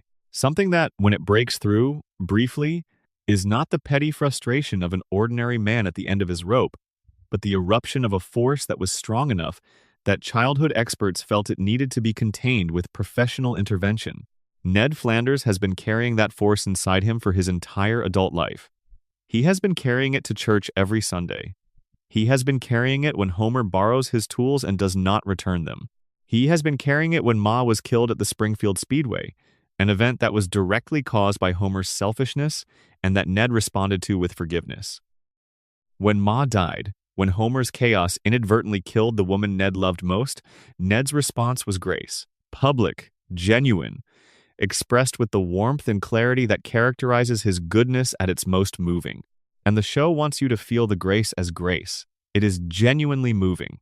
But underneath it, if the backstory is true, underneath the forgiveness that Ned offered Homer in that moment was a depth of rage that his nervous system would not permit him to access. A loss that deserved fury, channeled instead through the same therapeutic pathways that had been redirected since childhood, turning the force of it away from its legitimate object and back inward, where it could not hurt anyone but Ned. That is not grace. That is a trauma response wearing the clothes of grace.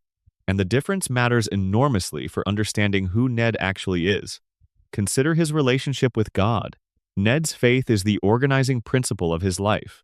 His theological framework is the lens through which he processes every experience, the comfort he reaches for in difficulty, the source of his ethical commitments and his sense of purpose. It is also, notably, completely unrequited within the show's own narrative. The show has established, canonically, that God exists in Springfield's universe. Homer has spoken with him twice in actual face-to-face conversations. Burns encounters divine attention in various episodes. The supernatural, within Springfield's reality, is real and demonstrably present. But Ned, who has devoted his life to his faith with a consistency and sincerity that Homer could not approach even in his best moments, has never received divine communication of any kind. God speaks to Homer. God is silent with Ned. The drunk who falls asleep during sermons gets personal conversations with the divine. The man who has organized his entire existence around devotion gets nothing. This is either a profoundly cruel joke, or it is the show's most pointed theological observation.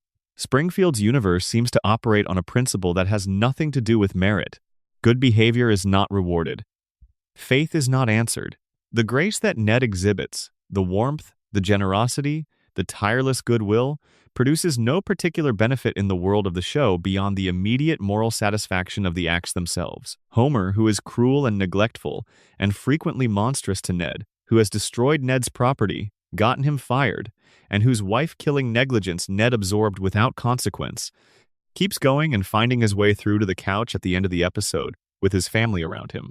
Ned has lost more than Homer and gotten less in return. Now, put Ned next to the radiation theory. If the contamination from the plant is producing mutations that affect different people differently, what does it do to Ned? He is not cognitively impaired like Homer. He is not supercharged like Maggie. He does not show the physical resilience that Homer's body displays. What he shows is a kind of emotional flattening, a complete suppression of a normal and healthy range of emotional response in favor of a single note of relentless goodwill maintained with a consistency that no normally functioning human nervous system could sustain. What if the contamination hit the systems that govern emotional range? What if what the plant did to Ned is analogous to what a crayon in the brain did to Homer, not reducing his IQ but narrowing his emotional register? What if the therapeutic conditioning and the environmental contamination worked together on a neurologically developing child to produce someone whose moral responses are fixed in a way that normal human psychology does not permit? This would make Ned simultaneously the most ethical and the least free person in Springfield. His goodness is real, but it is not chosen moment to moment. It cannot be.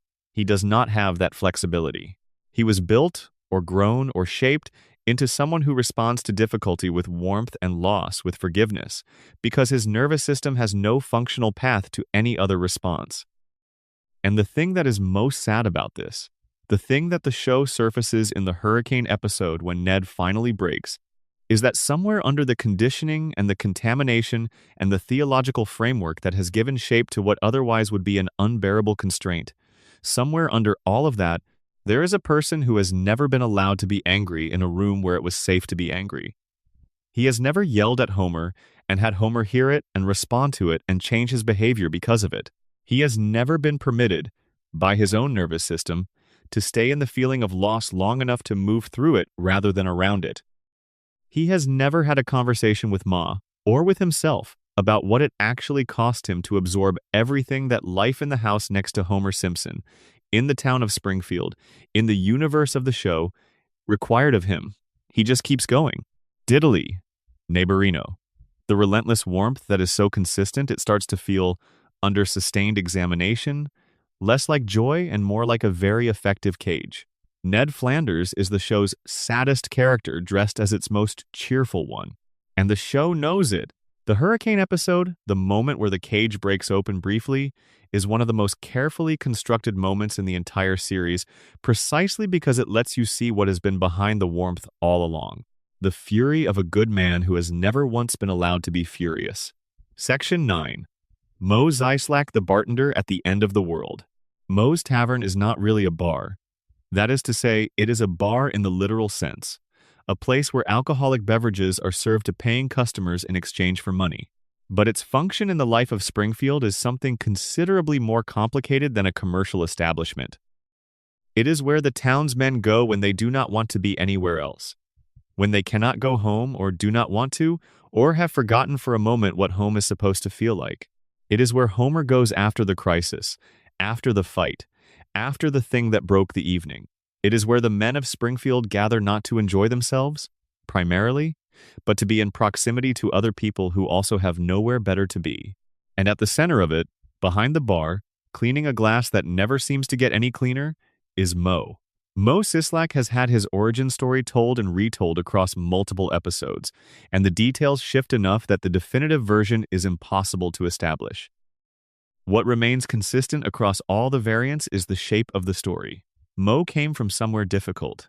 He had talent once, as a professional boxer, apparently, before something went wrong with that career in ways the show has described differently in different contexts. He ended up in Springfield. He ended up behind the bar. He has been there ever since. The show uses Mo primarily as a comic figure, and the comedy tends to cluster around two things: his unappealing appearance and his unluckiness in love. These two elements are treated as intrinsically linked in the show's logic, as though Mo's romantic failures are the natural consequence of his physical unattractiveness, and both are presented as fixed facts of his existence, rather than circumstances open to any kind of change. But there is another Mo, present in the show less consistently but with enough regularity to constitute a real part of his character. A Mo who is considerably more interesting than the comedic figure of the hapless, ugly bartender. Mo is, within Springfield's limited intellectual landscape, one of the more acute observers of the world around him.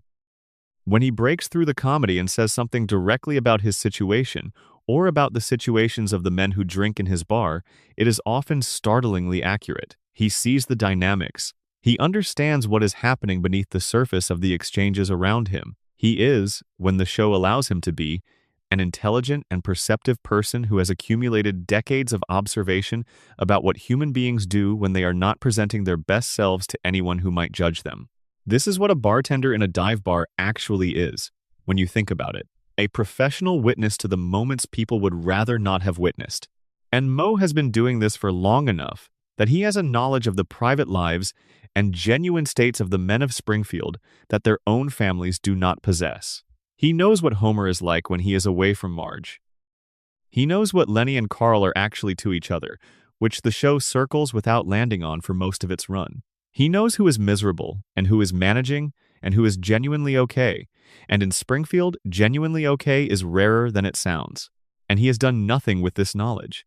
He stands behind the bar and collects it and keeps it, the way a library collects books that nobody checks out.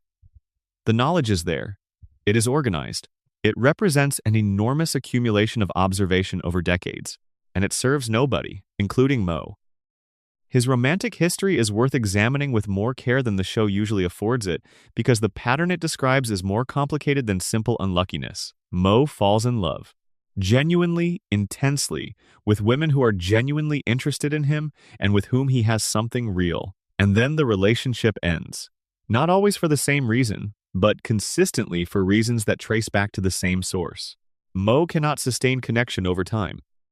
He starts pulling away before the other person can leave, or he does something that creates distance, or he allows the weight of his own accumulated self-image, The deep and apparently unshakable conviction that he is not the kind of person who gets to have this, to become a self-fulfilling prophecy.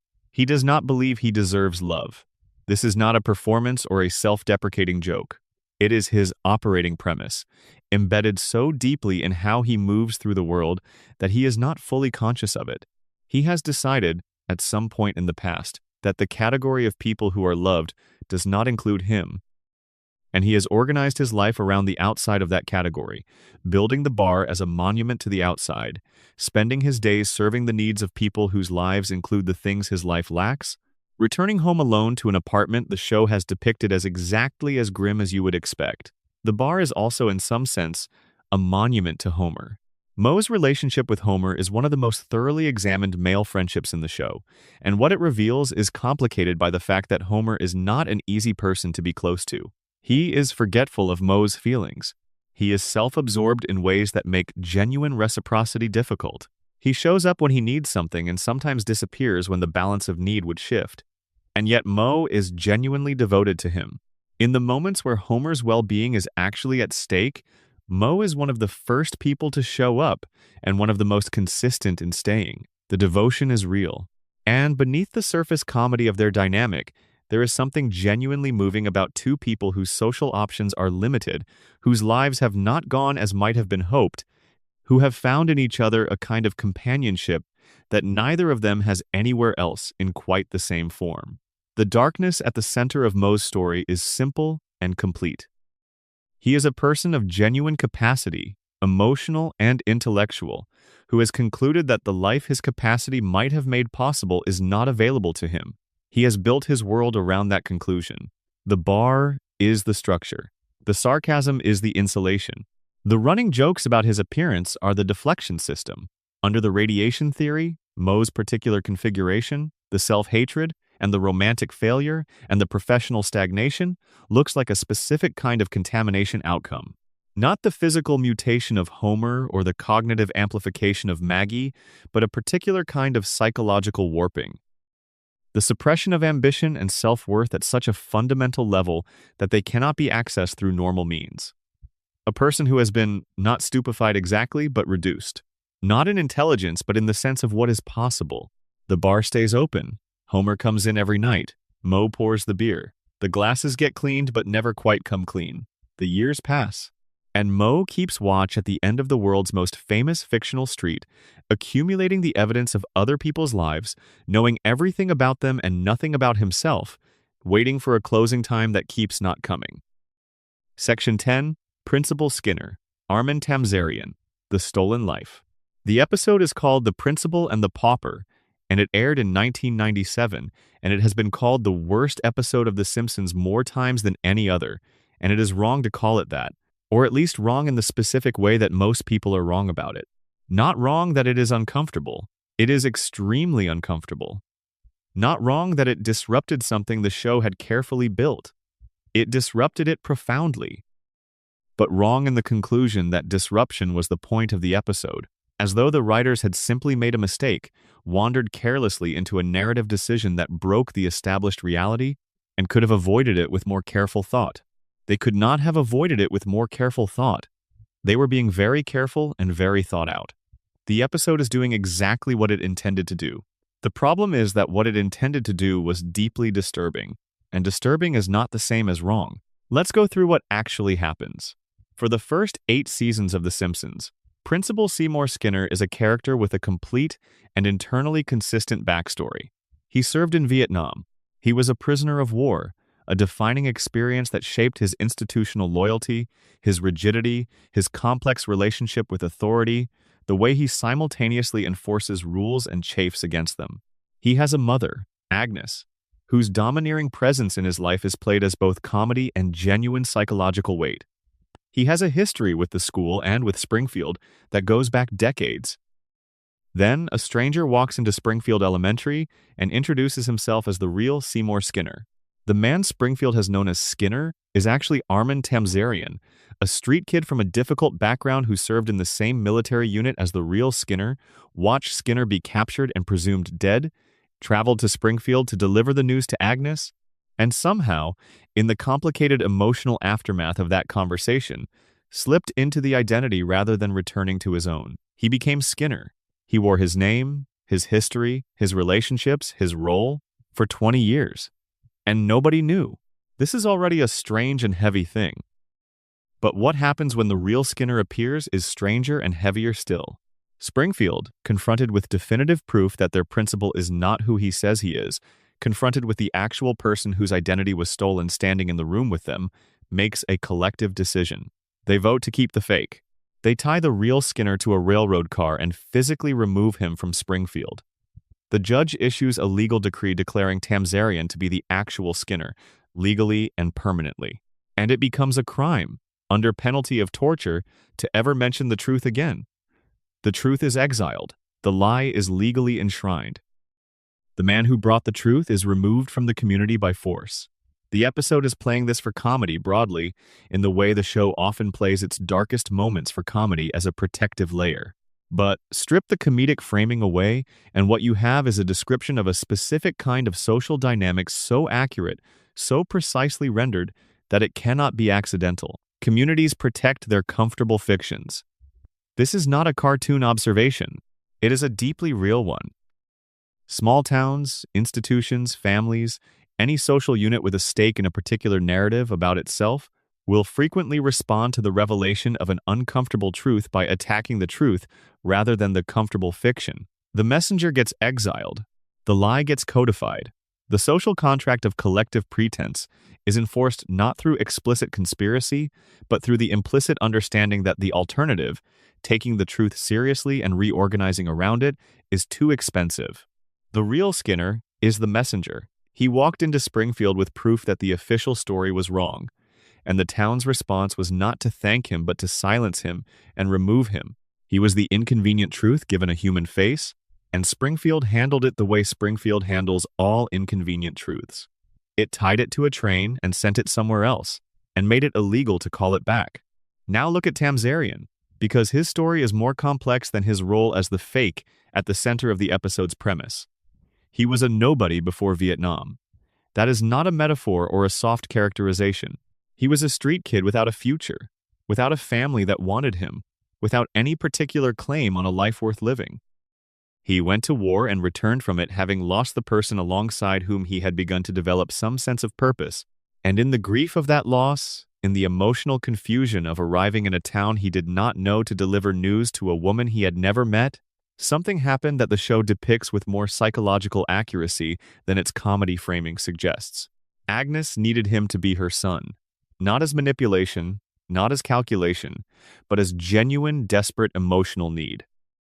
She looked at him and saw the person she wanted to see, and the pull of that recognition, the pull of being needed and wanted and claimed by someone, was too strong for a man who had never experienced any of that to resist. He did not steal Skinner's identity as a conscious, calculated strategy. He fell into it, gradually, in the way people sometimes fall into roles that other people have prepared for them, because the role offers things that the available alternatives do not: a name, a place, a family, however complicated, a sense of being somewhere rather than nowhere. 20 years of building something in someone else's name. 20 years of being Seymour Skinner, with all the relationships and history and institutional presence that the name carries.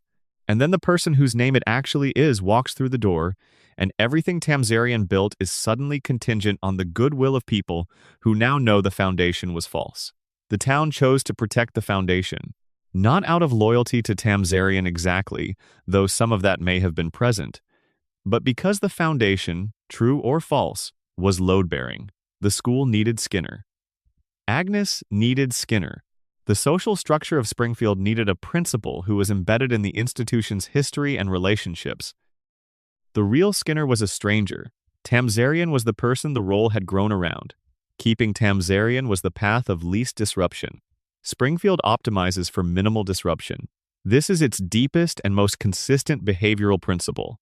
And Tamzarian, once the vote is taken and the real Skinner is removed and the legal decree is in place, goes back to being Skinner, goes back to the office and the authority and the mother and the institution that are technically not his, but that are also, after 20 years, the only things he has. He inhabits the borrowed life with the particular intimacy of someone who has lived in it long enough that the borrowing and the owning have become impossible to distinguish. He is not Seymour Skinner. He is also not Armin Tamzarian anymore, not in any practical sense. He is the thing that lives in the space between the two names, the identity that emerged from the sustained performance of a role that no one was playing when he stepped into it. This is what the episode is actually about. Not the comedy of a fake principle being revealed, the way people become who they pretend to be, and the question of what the authentic self is when the performance has lasted long enough to replace it. Somewhere out there, in the show's universe, the real Seymour Skinner is still on that train, going somewhere that is not Springfield. He was the war hero. He was the authentic bearer of the name. He was the truth that Springfield could not afford to acknowledge. And the show does not follow him, because Springfield does not follow what it has expelled. What it has expelled is no longer Springfield's responsibility. That is the rule. The most important rule in Springfield. What gets sent away stays away, and nobody mentions it again, under penalty of torture. That is the town these people live in. And the principal who runs their school knows, every single day he walks into that building, that he is there on the sufferance of a community that made a legal choice to pretend the truth does not exist. He lives inside a lie that an entire town has agreed to call reality. In Springfield, there is no meaningful difference. Section 11. Chief Wiggum, the system protecting itself. It is tempting to read Chief Wiggum as simply incompetent. The show certainly provides abundant evidence for this reading. He misidentifies criminals. He loses evidence. He is frequently unaware of crimes that are occurring within his direct line of sight. He is bribable, not through any elaborate corruption, but through entirely mundane offerings, donuts, small amounts of cash, things so trivial that the corruption itself seems accidental rather than systematic. But accidental corruption is a myth. Corruption is always systematic. It is always the product of a system that creates incentives for certain behaviors and imposes insufficient costs on those behaviors. The fact that Wiggum's corruption is casual and petty rather than grand and strategic does not make it less structural. It makes it more so. Wiggum is not a bad police chief in the way that a person with the right intentions and the wrong skills might be a bad police chief. He is a bad police chief in the way that the system he operates inside has produced a chief exactly as bad as it requires. No more corrupt than is convenient. No more incompetent than is allowed. Sustained in his position by exactly the mechanisms that sustain all positions of institutional authority in Springfield, the web of relationships and obligations and tacit agreements that keep certain people in certain roles, because having them in those roles serves the people who have the power to change them. Burns's relationship with the Springfield police is never made entirely explicit, but the show provides enough fragments to assemble a picture. The police do not investigate the plant. The safety violations that any active law enforcement operation would be required to address have remained unaddressed for decades. The water contamination that would, in a functioning legal environment, result in criminal charges has produced no charges. The human skeletons in the plant's basement that the show casually mentioned and never returned to, the kind of discovery that would normally initiate a homicide investigation, were apparently not reported to anyone. This is not explained by Wiggum's general incompetence. General incompetence does not produce this specific pattern of non-investigation. General incompetence is random. The pattern is not random. It is consistent, and it is consistent in the specific direction that benefits Burns's operation. Wiggum is not investigating the plant because the plant is not being investigated. This is not a decision he necessarily made consciously. It is simply the environment he operates inside, the assumptions he inherited with the position, the unspoken understanding of what the Springfield Police Department is for and what it is not for. It is not for holding the most powerful man in town accountable for what he has done to the town's environment and population. That is outside the scope. That is beyond the mandate. The mandate has been defined in a way that excludes exactly the categories of accountability that would threaten the existing order. This is how institutional corruption actually functions at the systemic level, not through explicit agreements or dramatic conspiracies, but through the gradual, generational establishment of what is and is not done. The previous chief did not investigate the plant. The chief before him did not investigate the plant. By the time Wiggum inherited the position, Not investigating the plant was simply how things were, as natural and unremarkable as the fact that you stop at a red light. Nobody explained to Wiggum why the plant was not investigated. The reason the plant is not investigated is the same reason the plant has always not been investigated. It is simply outside what the department does. Into this environment comes the occasional genuine crime. And here Wiggum is, in his own way, revealing. He is not incapable of policing when the target is someone without the protection of the existing order. When Bart gets into trouble, the department is capable of finding him. When ordinary Springfield residents commit ordinary Springfield crimes, there is a functioning, if inefficient, response. Wiggum can detect and respond to crime when the crime exists in the category of things the department is set up to detect and respond to. It is only the crimes of the powerful, the systematic crimes that require sustained investigation, and the willingness to challenge entrenched interests that consistently escape his attention. This is the mechanism.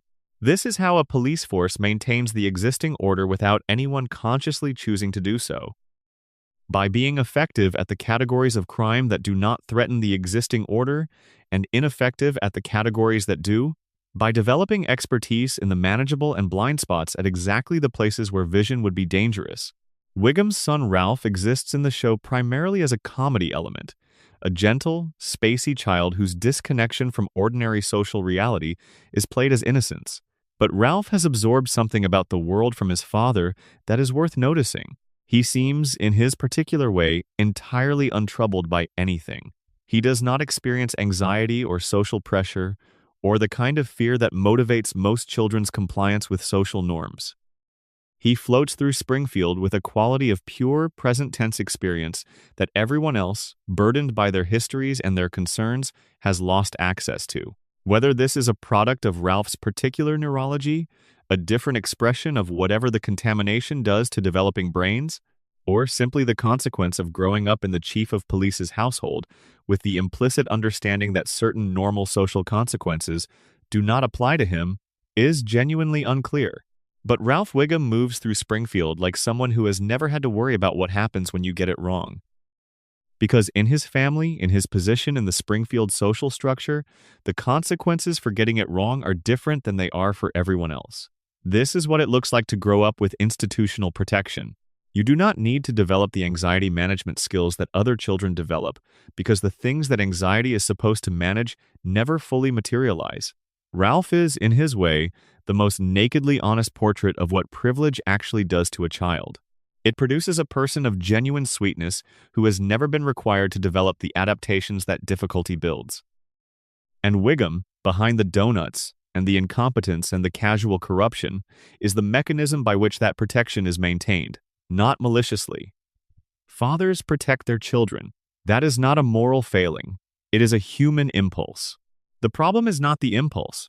The problem is the system that has put Wiggum in a position where his natural impulse to protect his son is indistinguishable from his institutional role in protecting the existing order. Springfield's police force is not broken. It is working exactly as designed.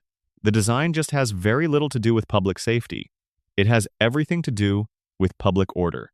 And in Springfield, order means the plant keeps running, and Burns keeps living, and Homer stays in Sector 7G, and the water stays, the color it stays, and nobody files the kind of report that would require anyone to do anything about any of it. Wiggum maintains the order. He will keep maintaining it, because the order is the only thing anyone has ever shown him how to maintain. And the town will keep pretending the order is safety, because in Springfield, that particular lie is the most important one of all. Section 12. The ones the town forgot: Hans Moleman, Sideshow Bob, Krusty the Clown, and Grandpa Abe Simpson. There is a category of character in Springfield that exists at the edges of the main narrative, close enough to the center to be regularly visible, far enough from it to be consistently overlooked. These are the people the town has not quite committed to noticing, the ones whose stories keep intersecting with the main families without ever fully merging, whose lives run parallel to the Simpsons world without being absorbed into it. Each of them carries a darkness that the show has not fully examined. Hans Moleman is 31 years old. He has stated his age explicitly, and the show has never contradicted it. He is also among the most visibly aged characters in the entire series. He moves with the careful deliberation of someone in their 80s or 90s. His face is mapped with wrinkles that suggest not decades but geological epochs. He is nearly blind. His voice is the thin, reedy voice of extreme old age. He is 31 years old, and he has died, by conservative count, across dozens of episodes. Not in dream sequences or Halloween specials or non-canonical fantasy segments, in regular episodes. He has been hit by cars, crushed by objects, buried alive, attacked by animals, struck by falling things, electrocuted, incinerated, and subjected to combinations of physical damage that would be fatal to any normal organism multiple times over. He reappears in the next episode, completely unharmed, ready to die again. The radiation theory has the most coherent answer to both of these facts taken together. Hans Moleman is 31 years old and looks 80 because the contamination from the plant has been operating on him at a rate far beyond what it has done to other Springfield residents. He is the most extreme example of the contamination's visible physical effects, aged by decades at a cellular level, while his chronological age proceeds at the normal rate. Whatever has been happening to Springfield's population over the decades, Moleman is experiencing it more intensely than anyone else. And the deaths? The radiation theory suggests that Moleman's mutation has done something to his biological recovery capacity that defies normal limits. Not the invulnerability of Homer, exactly, whose cartoon physics allow him to absorb damage without dying. Something stranger. Moleman actually dies. His body actually stops functioning. And then, through some process that the show declines to explain and the characters around him decline to question, the body restarts. He is the most extreme version of what Springfield's contamination produces. Accelerated aging, repeated death, continued return. A biological loop that mirrors the town's social loop. Springfield resets after every disaster and pretends it did not happen. Moleman dies after every disaster and comes back and walks into the next one. He is the physical expression of the show's core absurdity. The town that cannot learn from what happens to it because the mechanism for learning has been compromised, made flesh and given thick glasses and a gentle voice, and sent out into Springfield's streets to be destroyed, over and over, by circumstances that should have taught the town something the first time. Nobody in Springfield questions Moleman's deaths. Nobody investigates. Nobody files a report. He dies in public and comes back, and the town's response is to not notice. This is not accidental. It is the most efficient possible expression of Springfield's collective blindness to everything that should be alarming. A man dying in the street is, in any normal context, the minimum threshold for community concern. In Springfield, it does not even register as a footnote. Moleman is the canary. He is the organism most sensitive to the toxicity of the environment, showing the effects most clearly and most dramatically, and the town walks past him every time. Sideshow Bob. Robert Underdunk Terwilliger Jr. is Springfield's most sophisticated intelligence and its most systematic failure. He is educated, cultured, possessed of genuine aesthetic sensibility and considerable intellect. He has been to prison multiple times. He has committed acts of attempted murder, fraud, and various other offenses. He has, by the laws of Springfield and the state of whatever it is, clearly broken, repeatedly demonstrated that he cannot be trusted with freedom. And yet, Springfield keeps releasing him, keeps giving him the opportunity to return and attempt to murder Bart and be caught and go back to prison and start the cycle again. The Sideshow Bob storyline is usually read as a recurring comedy premise, a comedic villain with an inexhaustible grudge and elaborate schemes that always collapse through some combination of coincidence and a 10-year-old's instinctive self-preservation. But there is a different way to read the cycle, one that says something specific about what Springfield's institutions do with intelligence that cannot be domesticated. Bob is too smart for the available slots. He was a sidekick on a children's clown show, which is roughly the intellectual equivalent of asking someone with a PhD in physics to sort the mail. He was performing a role that required a fraction of his actual capacity, and the combination of insufficient challenge and the particular humiliation of being permanently secondary to Krusty, who is manifestly less intelligent and less capable in every measurable way, produced in Bob the specific kind of resentment that only comes from sustained underuse. His criminal career is not rational, clearly. It is obsessive and self-defeating and has cost him enormous amounts of time and freedom. But the obsession makes psychological sense when you understand what drives it. Bob framed Krusty for armed robbery. He framed a clown. He took an enormous risk, deployed considerable cunning, and orchestrated a complex deception to remove from his vicinity the specific person whose continued presence made the injustice of his situation inescapable. That was not an act of pure malice. It was an act of someone who could no longer tolerate the constant daily reminder that the person above them in the hierarchy was there, not through merit, but through the arbitrary luck of which role the institution had available. The shift to trying to murder Bart is less clearly motivated and more clearly pathological, and the show tends to play it as pure villainy. But Bart caught him. Bart, a 10-year-old with no legal training and no investigative resources, figured out what Bob had done and exposed him. Bob's humiliation at being caught by a child was the thing that redirected the obsession. The grudge against Bart is the grudge against the universe that keeps failing to recognize the hierarchy of intelligence that Bob is certain should govern how things work.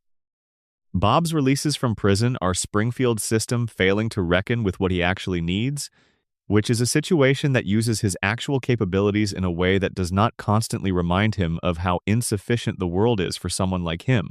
Springfield has no slot for a highly intelligent person who does not fit the available structures. The available structures are the plant, the school, the bar, the church, and the retail establishments. None of these have room for what Bob is. So he keeps cycling through prison and freedom and obsession and capture, the most sophisticated mind in Springfield moving through the system's revolving door, never arriving at anywhere that makes sense for him. He is the show's clearest statement about what happens to intelligence that cannot find a structure to inhabit. It does not simply wait quietly for the right opportunity. It calcifies around whatever it can find to fixate on. And what Bob fixated on is a 10-year-old boy who caught him once and cannot stop catching him, which is its own kind of dark comedy about the way obsession produces the specific outcomes it most wants to avoid. Krusty the Clown. Herschel Schmoikel Pinchas Yeruchim Kristofsky has spent his entire adult life being someone other than himself. This is literally true. The clown is a performance, a character, a persona constructed and maintained with professional discipline across decades.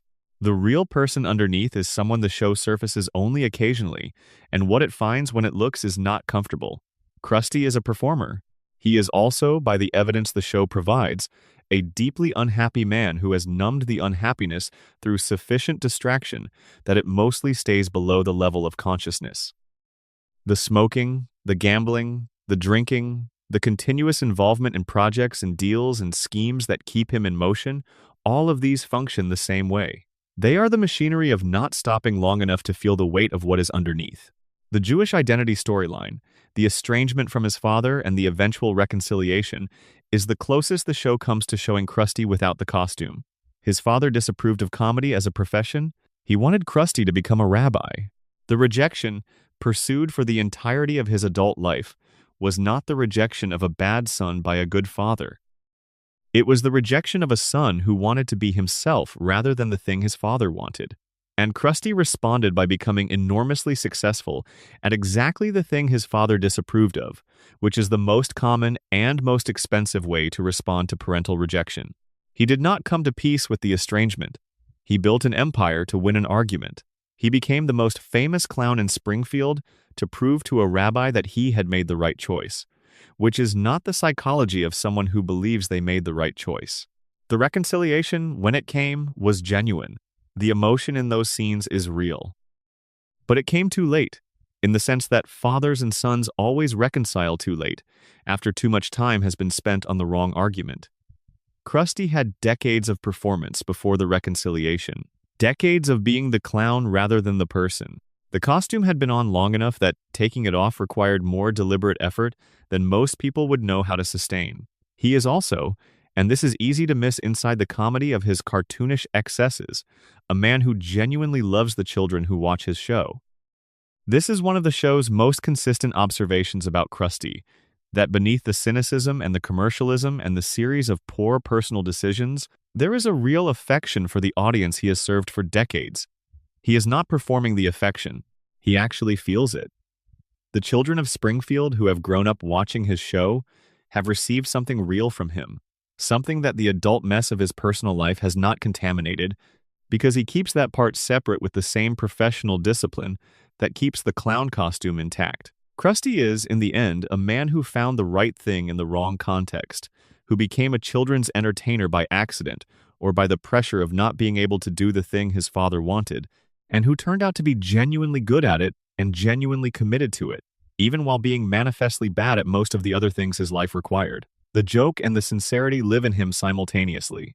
In Springfield, that is not unusual. What is unusual is that you can see both clearly if you look at the right moments.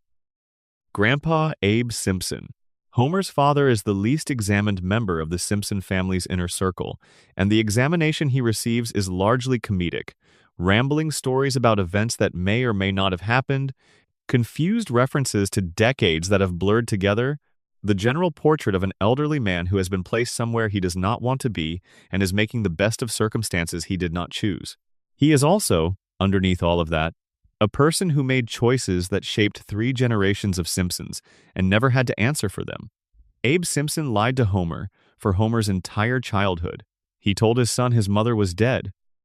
He showed him a grave that belonged to someone else. He sustained a lie so fundamental, so foundational to Homer's sense of himself and his place in the world, that the entire architecture of Homer's psychology was built on it.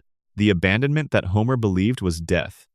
The maternal loss that Homer spent decades trying to compensate for in every relationship he formed. All of it was constructed on a foundation Abe built and maintained with the explicit purpose of keeping Homer from knowing the truth. He did this, ostensibly, to protect Homer, to spare him the knowledge that his mother was a fugitive, that she had chosen activism over her family's safety, that she was alive and unreachable and unable to come back. Abe could not give Homer his mother, so he gave him a grave instead. A definitive ending rather than the ambiguous, ongoing loss of someone alive and absent. This is the kind of thing that makes a certain terrible sense, the way a decision that is clearly wrong can feel like the only option at the moment it is made. Abe did not have good options. He was alone with a son whose mother had been forced underground, raising that son in a town owned by the man who had forced her out, without the resources or the position to do anything about it. He made a bad choice under impossible circumstances, but he also made the deal with Burns. The deal that traded Homer's professional future for Abe's silence about whatever Burns had done that Abe had witnessed. This is harder to explain as protection. This is an old man using his son's life as a bargaining chip, securing a guarantee of employment for someone who could not advocate for himself, and in doing so, binding Homer permanently to the employ of the man who had destroyed his family. Abe did not think of it that way, probably. He thought he was securing Homer's future. A job, stability, the protection of guaranteed employment in a world where Homer's particular limitations made other options uncertain. He thought he was doing the thing that fathers are supposed to do, which is make sure their children are taken care of. But what he actually did was close the trap. He ensured that Homer could never leave Burns without losing the only professional stability he had. He made Homer's continued employment at the plant contingent on a deal that Homer did not know about and could not renegotiate, which means the choice was never really Homer's. It was Abe's choice, made on Homer's behalf, with Homer's life as the currency. And then Abe went to the retirement home and told long stories about the old days and forgot things conveniently and became, in the show's treatment, primarily a figure of gentle comedy about aging and memory and the indignities of institutional care. The stories he tells are often dismissed by other characters as confused or exaggerated, the unreliable reminiscences of an old man whose connection to factual reality has become flexible. But Abe was there for things that matter. He knows things about Burns. He knows things about Mona. He knows the history of what was done to his son in the full detail that Homer himself was never given. He is sitting in the retirement home, telling stories that nobody believes, carrying the actual history of the Simpson family in a mind that the world has agreed to treat as unreliable. What if the stories are true? What if the rambling and the apparent confusion are a natural development of decades of carrying a secret that had to be kept? The cognitive cost of sustaining a large enough lie for long enough that the edges of it start bleeding into everything else? What if Abe is not confused because he is old, but because he has been managing a complex emotional architecture for 50 years, and the strain of it has made him less linear, less reliable, less capable of the clear sequential recall that people associate with truth-telling? He knows. He has always known. The man in the rocking chair who tells long stories about nothing is the man who made the deal and told the lie and handed his son to the man who destroyed his family and called it love. He is the origin point. Everything that happened to Homer traces back to him, to the choices he made in the absence of better options, choices that were wrong and comprehensible and devastating in roughly equal measure. The retirement home is where Springfield puts the people it has finished using, and Abe is there, with his stories and his memories and the knowledge he carries, waiting for someone to come and ask the right question. Nobody ever does. Section 13. Lenny Leonard and Carl Carlson. The friendship that holds. There is a relationship at the center of Springfield's working-class social world that the show has been handling with extraordinary delicacy for 36 years, and the delicacy is so sustained and so consistent that it has become its own kind of statement, louder in its careful circumspection than any explicit declaration could have been. Lenny Leonard and Carl Carlson have been best friends, inseparable best friends, since before the show began. They work at the nuclear plant together. They drink at Moe's together. They appear in virtually every crowd scene, virtually every social setting, virtually every moment of Springfield's communal life, beside each other. They finish each other's sentences. They understand each other's references. They navigate the specific shared shorthand of people who have spent so long in proximity that communication has become a kind of efficiency, each one knowing what the other means before the meaning is fully expressed. They love each other.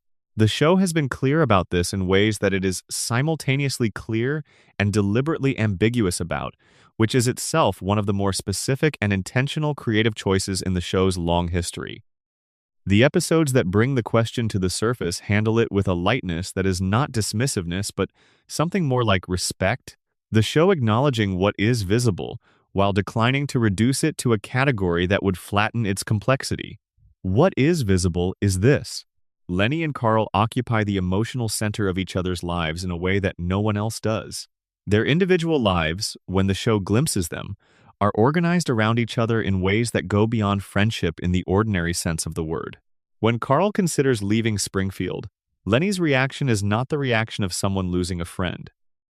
It is the reaction of someone losing the person around whom their understanding of their own life is organized.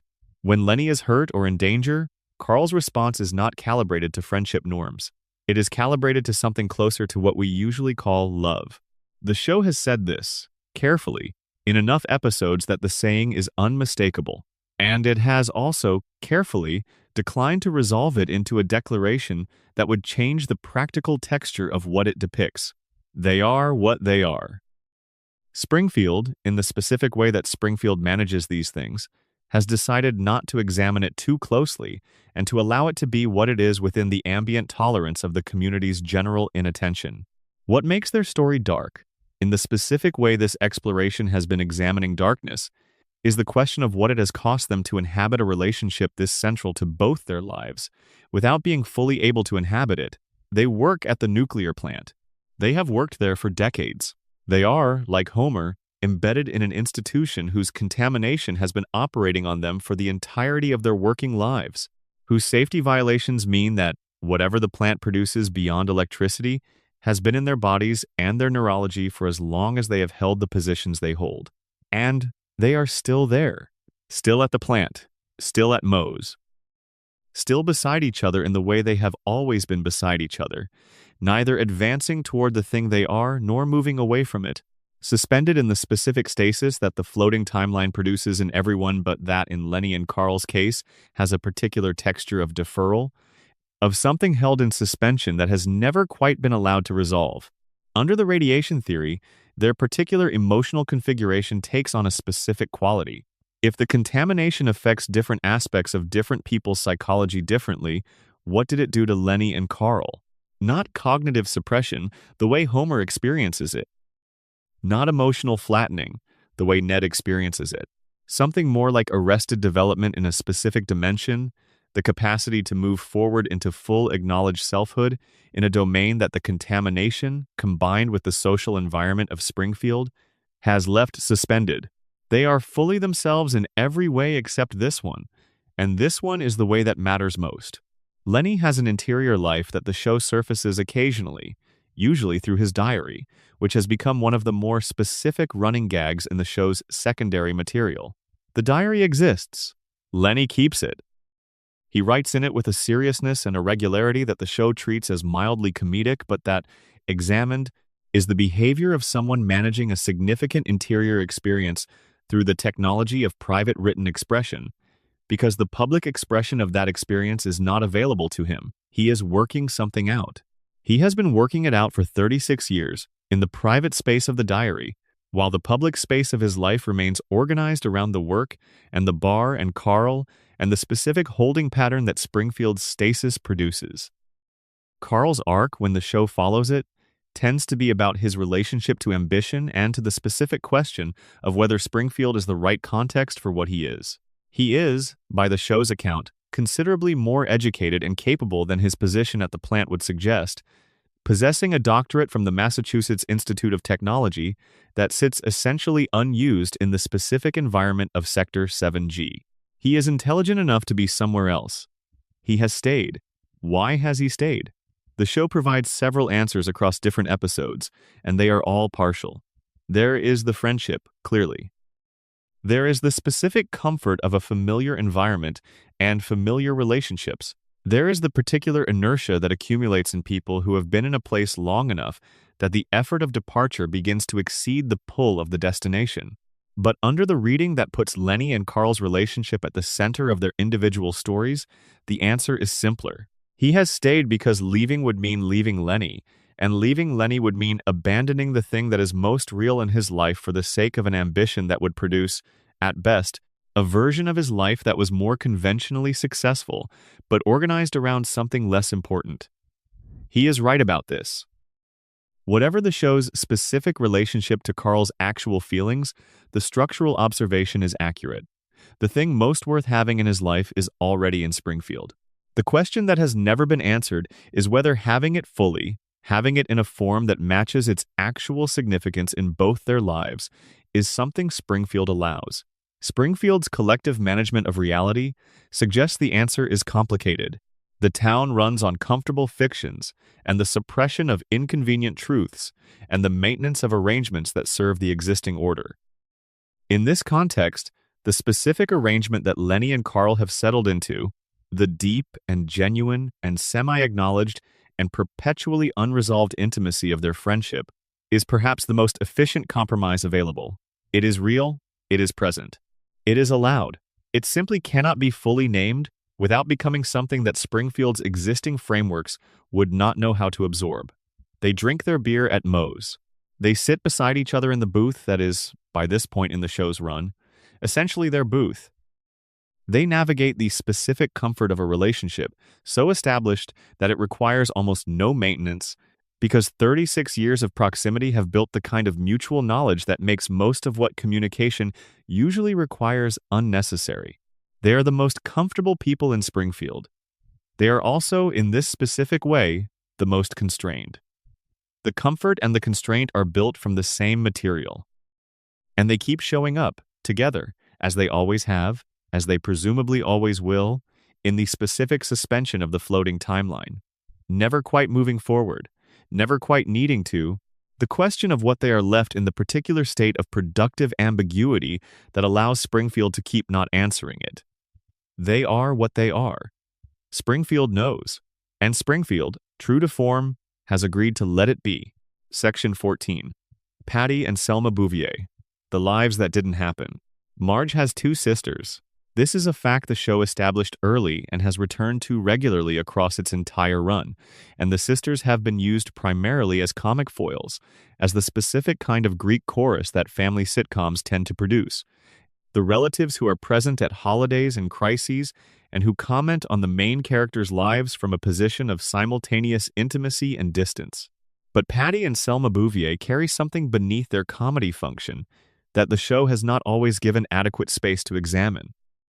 They are the lives that diverged from Marge's at the point where Marge chose Homer, and what has accumulated in them across 36 years of divergence is the specific weight of paths not taken and paths that were taken and what both kinds of paths cost. They are identical twins.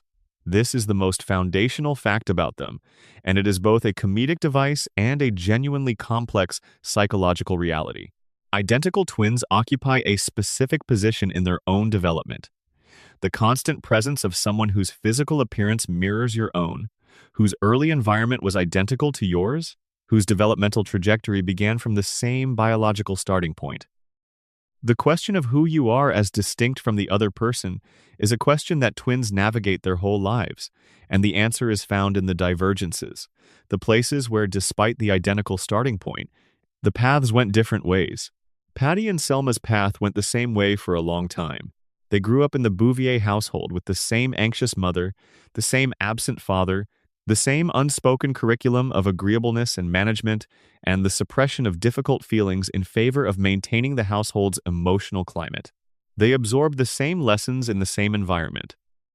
They developed the same reflexes, the same expectations, the same general orientation toward a world that communicated to Bouvier women that their value was connected to their ability to manage the people around them. And then Marge met Homer, and the three of them diverged. Marge chose a person and organized her life around that choice. Patty and Selma did not make the equivalent choice. Not because they could not because the opportunity was unavailable, but because neither of them found an equivalent pull in the available options. The specific thing that Homer offered Marge, the uncomplicated need, the visible hunger for her in a way that felt honest rather than strategic, was not available to Patty and Selma in the same form. Or if it was available in forms that they declined for reasons the show has not fully explored.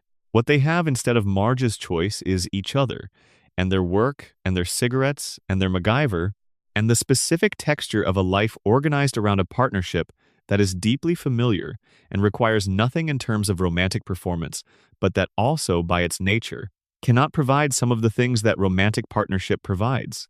The show uses them as a unit most of the time, which is both realistic, twins often do function as units, and slightly reductive because the two of them are distinct in ways the show has occasionally surfaced and then retreated from.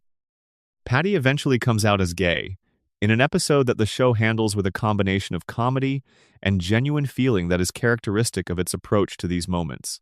This revelation, which should perhaps have reorganized how the show discussed both sisters, was absorbed into the existing comic framework with less disruption than the story might have produced if the show had been more willing to sit with what it meant. What does it mean?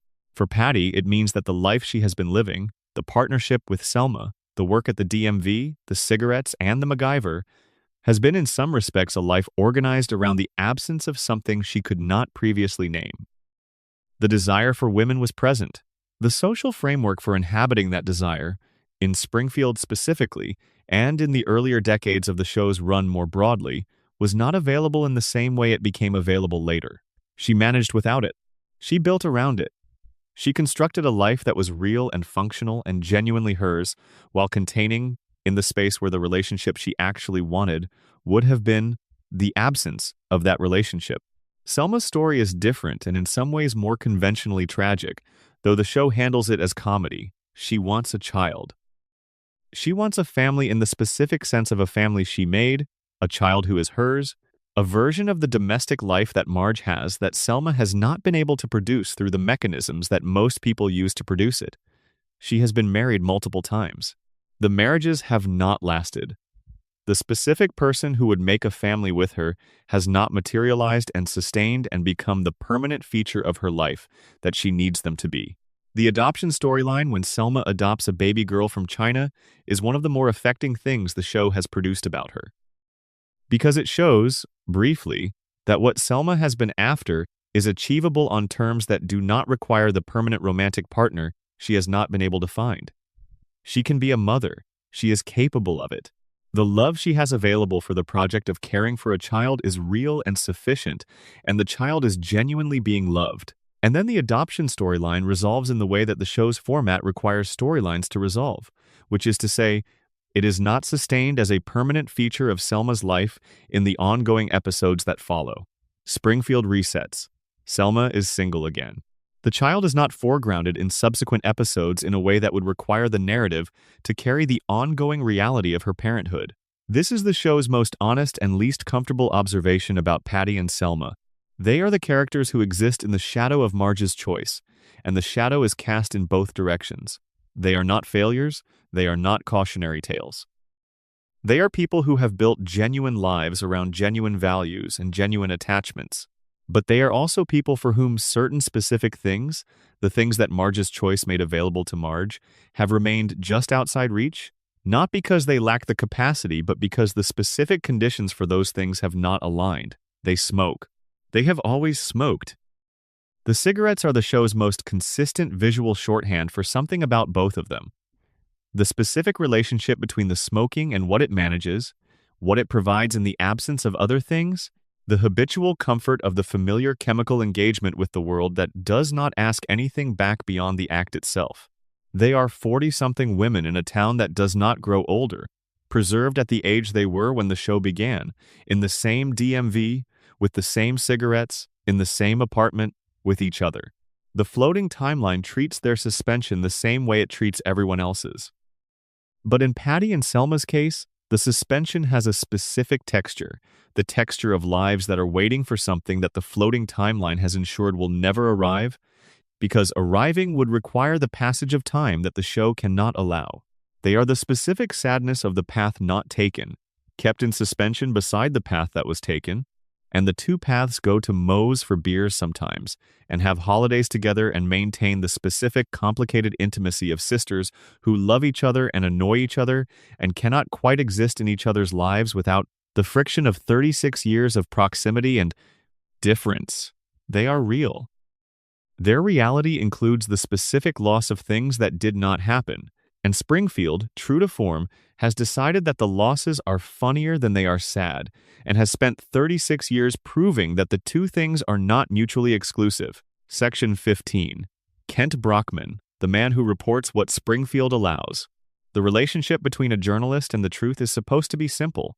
The journalist finds out what is true and tells the public. The public, informed about what is true, is able to make decisions about their community and their governance and their shared reality that reflect their actual interests, rather than the interests of whoever benefits from the public not knowing what is true.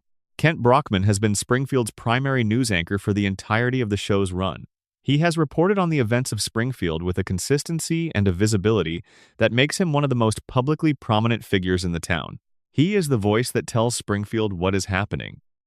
He is the face that Springfield trusts, to whatever degree Springfield trusts anything, to report reality accurately and in the public interest. And he has, across 36 years of episodes, reported almost nothing of consequence about the most consequential ongoing story in Springfield's history, which is the systematic contamination of the town's environment by the facility that produces its electricity. This is not explained by incompetence. Brockman is not stupid. He is vain and self-aggrandizing and more invested in his own performance of journalism than in the substance of what journalism is supposed to accomplish, and these qualities are the ones the show most consistently satirizes. But underneath the vanity and the performance is someone who can identify a story when a story is presented to him and who has the platform and the access to do something with it. The Three-Eyed Fish was a story. Blinky was national news within the show's narrative. The gubernatorial candidate used Blinky as a centerpiece of a political campaign built around Burns's environmental negligence. Brockman covered this. He was there. He reported on it with the specific energy that a story with visual drama and political stakes produces in people who cover news for a living. And then Burns ate the fish on television, and the story ended, and Brockman moved on to the next thing, and nobody on the Springfield media landscape followed up. Nobody tested the water. Nobody tracked the long-term effects of whatever was producing three-eyed fish in the river. Nobody went back to ask the question that the fish had raised, and that Burns's theatrical rebuttal had not answered, which was what the ongoing operations of the plant were doing to the biological life in the surrounding environment. This is the specific failure that defines Brockman's journalism. Not the failure to find stories, because Springfield is full of stories, but the failure to follow them where they lead. The failure to sustain the investigation past the point of visual drama and political spectacle into the quieter territory of ongoing systemic harm that does not provide good television. Systemic harm is boring television. The Three-Eyed Fish was vivid and specific and lent itself to the kind of one-sentence summary that journalism of Brockman's variety finds most usable. The ongoing contamination of Springfield's water supply through decades of inadequately contained radioactive waste is a story that requires explanation, context, time, the kind of sustained engagement with technical and scientific information that Springfield's television audience has not demonstrated the patience for, and that Brockman has not demonstrated the inclination to develop. He covers events, he does not investigate systems. And in a town where the most harmful thing is not an event but a system, this distinction is everything. There is a scene in the show, recurring in different forms across different episodes, where Brockman is on camera and something is happening that he does not have enough information about to report accurately, and he reports on it anyway. He fills the time with a performance of informed authority in the absence of actual information, and the performance is convincing enough that Springfield watches and accepts it as news. This is not specific to Brockman. It is the pathology of broadcast news in an environment where the performance of authority has decoupled from the substance of it. But Brockman is its most complete embodiment in Springfield's narrative universe. He knows things he does not report. This is the implication of his sustained presence in Springfield, his proximity to the events and the people and the institutions that the show depicts. He has been close enough to the truth about the plant and about Burns and about what has been happening to this town for long enough that ignorance is not a sufficient explanation for the absence of reporting on it. What explains the absence is the structure of his employment and his career. Brockman works for a network. The network operates within the economic environment of Springfield. The economic environment of Springfield is organized around the plant and Burns's money in ways that extend, diffusely but genuinely, into the advertising arrangements and the corporate relationships and the general atmosphere of what can and cannot be said on Springfield's airwaves without producing consequences that his employers would prefer not to manage. He is not told not to investigate the plant. Nobody calls him and says the words. But the career incentives are clear, and Brockman, who is invested enough in his career and his platform and his specific public prominence to have sustained them for 36 years, has understood the incentives well enough to operate within them without needing to be explicitly instructed. He is the media arm of Springfield's reality management, the mechanism by which the community's agreed-upon version of events gets authoritative validation and broadcast distribution. When Springfield decides, through whatever combination of institutional pressure and collective preference and shared investment in the comfortable fiction, that the plant is not a story, Brockman's reporting reflects that decision. He covers other things. He covers them with the specific energy of someone whose professional existence depends on there always being something to cover, because something to cover is better than nothing to cover, and nothing to cover is what you have when the biggest story in town is the one you have agreed, for structural reasons, not to tell. His own life, the aspects of it the show glimpses, is organized around his public persona in the way that people who perform authority for a living tend to organize their lives. The performance colonizes the person. The anchor desk is his identity, not in the simple sense of professional pride, but in the deeper sense of the specific way that sustained public performance of a self reshapes the private self over time. Brockman off-camera has a quality of diminishment, of being slightly less than the person who appears on the screen, because the person on the screen has been the recipient of resources and attention and professional investment that the private person has not. He is the most visible person in Springfield, and the most useful person for the maintenance of the reality that Springfield has decided to maintain. He tells the town what the town can handle hearing. He does not tell the town what the town cannot handle hearing, or, more accurately, what the structures around the town have decided the town should not hear. In a functioning democracy, the press is supposed to be the mechanism by which the people find out what those structures do not want them to hear. In Springfield, the press is the mechanism by which those structures maintain the management of what the people hear. That is Kent Brockman, the most trusted man in Springfield, reporting the least important version of every story Springfield has. Doing it beautifully, professionally, with complete command of the visual language of authoritative news delivery. The fish still have 3 eyes.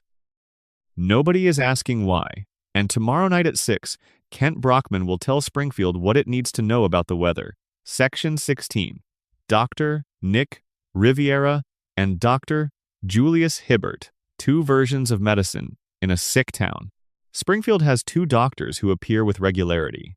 They represent, between them, the full spectrum of what medicine in a contaminated town can look like. Dr. Julius Hibbert is the town's legitimate medical authority. He is board certified, clearly capable by the standards the show establishes, possessed of the kind of warm and professionally authoritative manner that functions well in the context of a family physician. He is also, by any objective measure, not doing what a physician in his position should be doing with the information the environment provides. Hibbert has been practicing medicine in Springfield for the entirety of the show's run. He has treated the Simpson family through their various medical crises. He has examined Homer's extraordinary resilience to physical damage that would destroy any normal organism. He has been present, in one capacity or another, at enough of Springfield's medical situations that the aggregate data available to him about the town's health profile should, if examined with even basic epidemiological attention, produce significant concern about the environmental factors shaping that profile. The 3-eyed fish. The yellow skin, which is not a normal human skin color, and which characterizes every Springfield resident without explanation that anyone in the medical establishment has provided. The specific distribution of cognitive impairment in the population, which skews in ways that a physician paying attention to population health would find significant. Homer's specific physiological profile, which is so far outside the range of normal human biology that treating him as an ordinary patient requires a sustained effort to not notice what is plainly visible. Hibbert notices some of this. He makes observations, in individual episodes, that acknowledge the unusual nature of what he is treating. He is not stupid. He is not blind. He has the clinical training to identify deviations from expected norms, and he is not reporting any of it to anyone. Not to public health authorities, not to the EPA, not to any state or federal regulatory body that would be empowered to investigate the source of the patterns he is observing. This is not negligence in the ordinary sense. Hibbert is not a negligent physician in his individual clinical practice. He is thorough and competent and genuinely cares about the patients he treats as individuals. The failure is at a different level. It is the failure to connect the individual clinical observations into a population-level picture that would require systemic response. It is the failure to be the public health physician rather than just the private one. This failure has a structural explanation. Hibbert operates within an economic environment defined by the plant. He has patients who work at the plant. He treats medical issues whose causes, if traced back accurately, would lead to the plant's operations. Reporting what his practice reveals about the plant's effects on the population would produce consequences within that economic environment that are unpleasant enough that the reporting has not happened. This is not unique to Springfield. This is the documented pattern of physician behavior in communities where the primary employer is also the primary environmental health threat. Physicians in these communities face the specific conflict between professional obligation to public health and the practical consequences of publicly identifying the community's economic foundation as the source of the health damage. They are treating, most of them, in real life and in Springfield, resolve the conflict by treating the individuals and not addressing the source. Hibbert is not a villain. He is a product of an environment that has structured the available options in a way that makes the ethically required action the professionally and economically most costly one, and he has chosen the path that most people in his position choose, which is to be very good at the thing he is allowed to be, and to not be the thing that would cost him the practice he has built. Dr. Nick Riviera is the other end. He is not practicing medicine in any conventional sense. He is performing medicine, offering the appearance of medical services within a framework of near-total incompetence, sustained by the specific Springfield dynamic that keeps him available because Springfield needs affordable options that do not ask too many questions. His patients are the people who cannot afford Hibbert. They are the people who cannot afford the legitimate medical establishment even in its compromised form. They come to Nick because Nick is what they can access, and Nick provides them with something in the general category of medical attention that may or may not address their actual problems, but that they leave feeling they have received something. Nick knows things about Springfield's population health that Hibbert also knows, and that neither of them is reporting. Nick's knowledge is less systematized, more anecdotal, the product of seeing large numbers of patients with limited resources and limited follow-up rather than the product of careful clinical tracking. But the patterns are visible to him too. The yellow skin, the specific physical presentations that do not appear in populations not exposed to what Springfield's population is exposed to. The cases that don't quite resolve the way they should, that circle back with presentations that suggest ongoing systemic exposure to something rather than isolated incidents.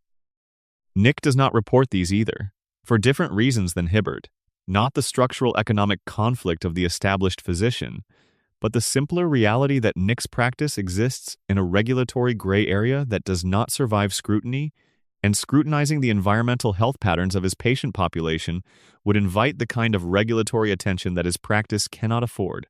Both doctors know, neither doctor acts. Springfield's population continues to receive inadequate medical response to the health consequences of living in the contamination zone. Through two different inadequacies operating on two different professional levels, neither of which produces what the situation requires. What the situation requires is the physician who is not there, the epidemiologist who would look at Springfield's population health data and identify the patterns and trace them to the source and produce the report that would force regulatory response. That physician does not exist in Springfield, or if they exist, they have not been given the information necessary to see what the information reveals. Because the information is not compiled, the physicians who have it are not sharing it with anyone who would compile it, and the regulatory mechanisms that would respond to the compiled information are not receiving it. Springfield is sick. The doctors know. Nobody is telling anyone who can do anything about it. And the plant keeps running. Section 17. The floating timeline and what it costs. The floating timeline is the show's most discussed technical characteristic and its most underexamined philosophical one. For those who need a definition, in animated television, a floating timeline is the narrative convention by which the characters do not age despite the passage of real time. The show's present is always the viewer's present. When the episode airs in 2025, the characters are living in 2025. When it aired in 1997, they were living in 1997. The cultural references update. The technology changes. The things the characters engage with reflect the current moment, but the characters themselves are frozen at the ages they occupied when the show began. Bart is 10, Lisa is 8, Maggie is 1. Homer and Marge are in their mid-30s. They have been at these ages for 36 years. They will be at these ages indefinitely. The industry justification for this is straightforward and entirely reasonable. Animated shows built around the specific dynamics of particular life stages cannot sustain those dynamics if the characters age through those stages. A 10-year-old Bart requires the context of elementary school and the specific social world of childhood. An adult Bart would require a fundamentally different show, one with different premises and different comedy and different emotional stakes. The floating timeline is the mechanism that keeps the show's premise intact. This justification is true. It is also incomplete. The floating timeline is not just a production choice. It is a statement about how Springfield experiences time. And the statement it makes, when you examine it carefully, is that Springfield does not experience time the way the real world experiences time. Time in Springfield is not a river flowing in one direction, carrying events and people and consequences forward from the past into the future. Time in Springfield is a loop. It circles back. The consequence that was devastating in the last episode has been absorbed and processed, and the situation has reset by the beginning of the next one. This is not only the floating timeline.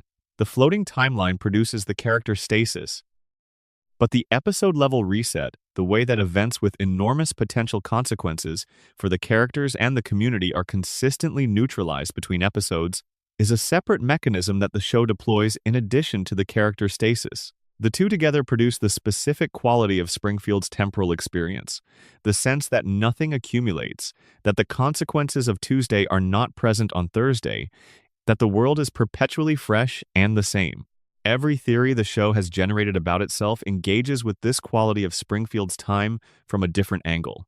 The coma theory says the loop is the product of a dreaming brain's inability to move forward without the dreamer waking up, and waking up is the one thing the dream is structured to prevent. Homer dreams a life that loops because the loop is the dream's way of giving him what he cannot have, which is the family preserved exactly as he left them, experienced in the perpetual present of a mind that cannot afford the passage of time, because the passage of time would mean confronting what has changed while he was unconscious. The radiation theory says the loop is a symptom of neurological damage that affects the population's ability to consolidate long-term memory in a way that allows consequence to accumulate into change. The same mechanism that keeps Homer from connecting his employer to his mother's forced exile, the same chronic low-level neurological compromise that the contamination produces in the population, keeps the community from building the kind of institutional memory that would allow the experiences of the past to modify the expectations and the decisions of the present. Springfield cannot remember correctly because the environmental factors that shape its population's cognition have compromised the systems responsible for correct remembering. The collective denial theory says the loop is the community actively choosing the reset, performing the institutional amnesia that allows the comfortable arrangement to continue, voting, as the Tamzarian episode made literal, to maintain the fiction rather than acknowledge the truth. Springfield's loop is not something that happens to Springfield. It is something Springfield does, continuously and deliberately, because the alternative, acknowledging the accumulation of consequences and changing accordingly, is too expensive. The Burns immortality theory adds the fourth dimension. At least one person in Springfield has found a way to step outside the biological loop of human aging, to sustain themselves through the loop's repetitions without being subject to the accumulation that time normally imposes on biological organisms. Burns is not just present in the loop. He built the loop around himself. He has been there long enough that the loop, in some meaningful sense, is him. He is the constant around which Springfield's repetitions orbit. Each theory points at the same thing from a different angle. Time does not work in Springfield. And the reason time does not work in Springfield is not that the animators are lazy or that the show's format requires character stasis, or that the writers have decided the floating timeline is the easiest technical solution to the problem of keeping the show running indefinitely. All of those things are true, and the theories are also true. Both levels of explanation are operating simultaneously. The show chose the floating timeline as its format, and the floating timeline, once embedded in a world with this specific history and this specific set of characters, and this specific relationship between the town and the forces that have shaped it, became something more than a production choice. It became the show's most precise metaphor. Springfield is stuck, not as a joke, as a genuine description of what happens to a community that has been shaped, over decades, by forces designed to keep it in place. Homer cannot grow because Homer was broken in ways that prevent growth. Marge cannot step outside the role because the role has consumed the person who would step outside it. Bart cannot become who he is going to be because the systems around him have no mechanism for supporting that becoming. Lisa cannot find her context because her context does not exist in Springfield, and Springfield cannot allow her to reach it. The characters are stuck because the forces acting on them are real. The floating timeline is the show's way of making that stuckness visible at the structural level, embedding it in the form of the show itself, so that the audience experiences it not just as the situation of the characters but as the condition of the viewing experience.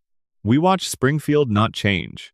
Episode after episode, season after season, decade after decade, we watch the town loop back on itself, and the characters return to their positions, and the reset happen, and the same basic situation obtain. And we have been watching this for so long that the non-change has become, to us, what it is to Springfield's residents. Simply how things are. We have become Springfield's audience in the most complete possible sense. We have absorbed the loop so thoroughly that the loop now feels like narrative rather than stasis. This is the show's deepest joke about itself. It has been running long enough that the people watching it have experienced, in their relationship to the show, the same temporal distortion that the show depicts in Springfield. We have been here for 36 years. We have not aged inside the show. We have gotten older outside it, and every time we turn it on, Bart is still 10, and somewhere in the gap between our current age and the age we were when we started watching, The specific poignancy of the floating timeline lives. Because we grew up, we changed. The world changed around us.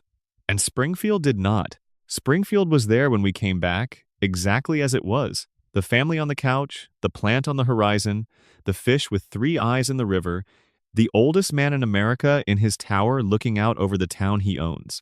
The floating timeline is the show's mirror. It shows us what it looks like to stay still while the world moves. It shows us what it looks like to be preserved, suspended, kept in place by forces larger than any individual's resistance to them.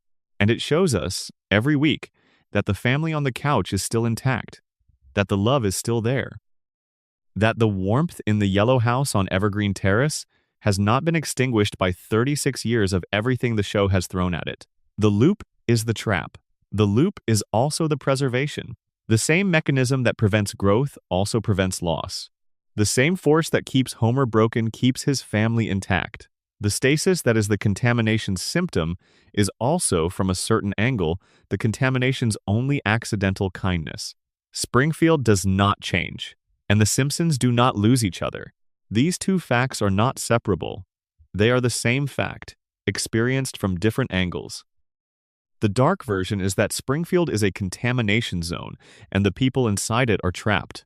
The other version is that inside the zone, inside the specific suspension of a loop that will not let anything change, there is a family on a couch who keep finding each other. Every episode, every week, every year, across 3.5 decades of everything the world has produced to threaten them. Both versions are true. They have always both been true. The show has never resolved them because they are not in conflict. They are the same story, told from inside the trap and from the outside of the trap simultaneously. Section 18. Springfield itself. The town that is everywhere and nowhere. We have spent this entire exploration inside Springfield, and we have not yet asked the most basic question about it, which is where Springfield is. This is not a trivial question, and it is not a question the show has ever answered, which is itself the answer.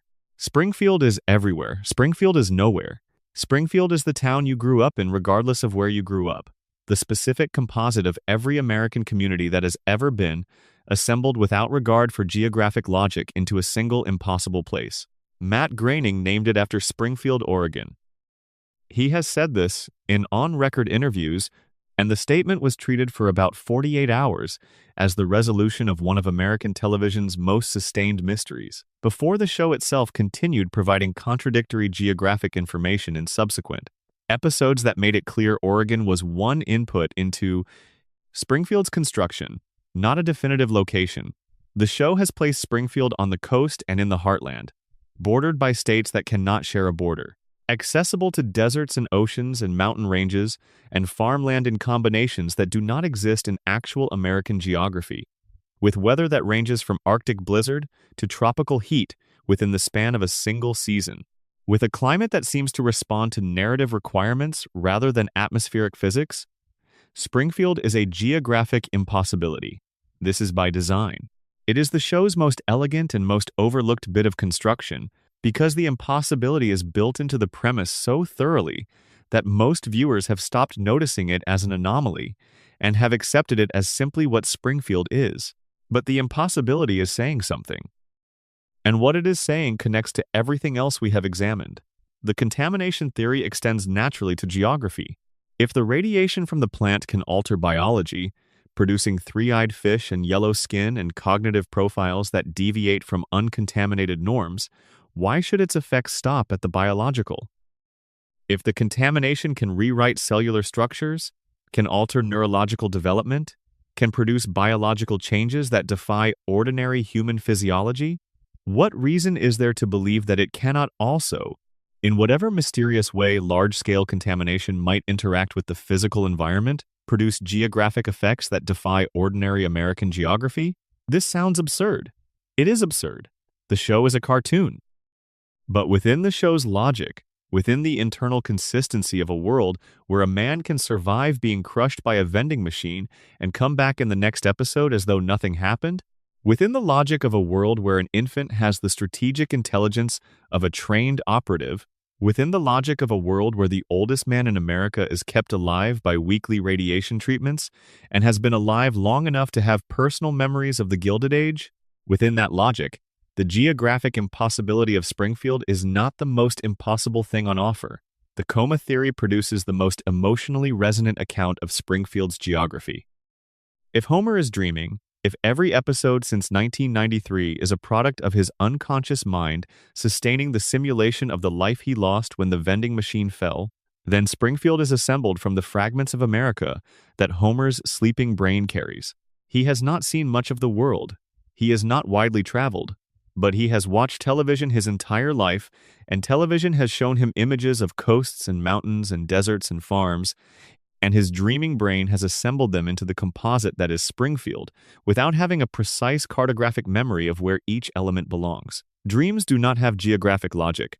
They have emotional logic.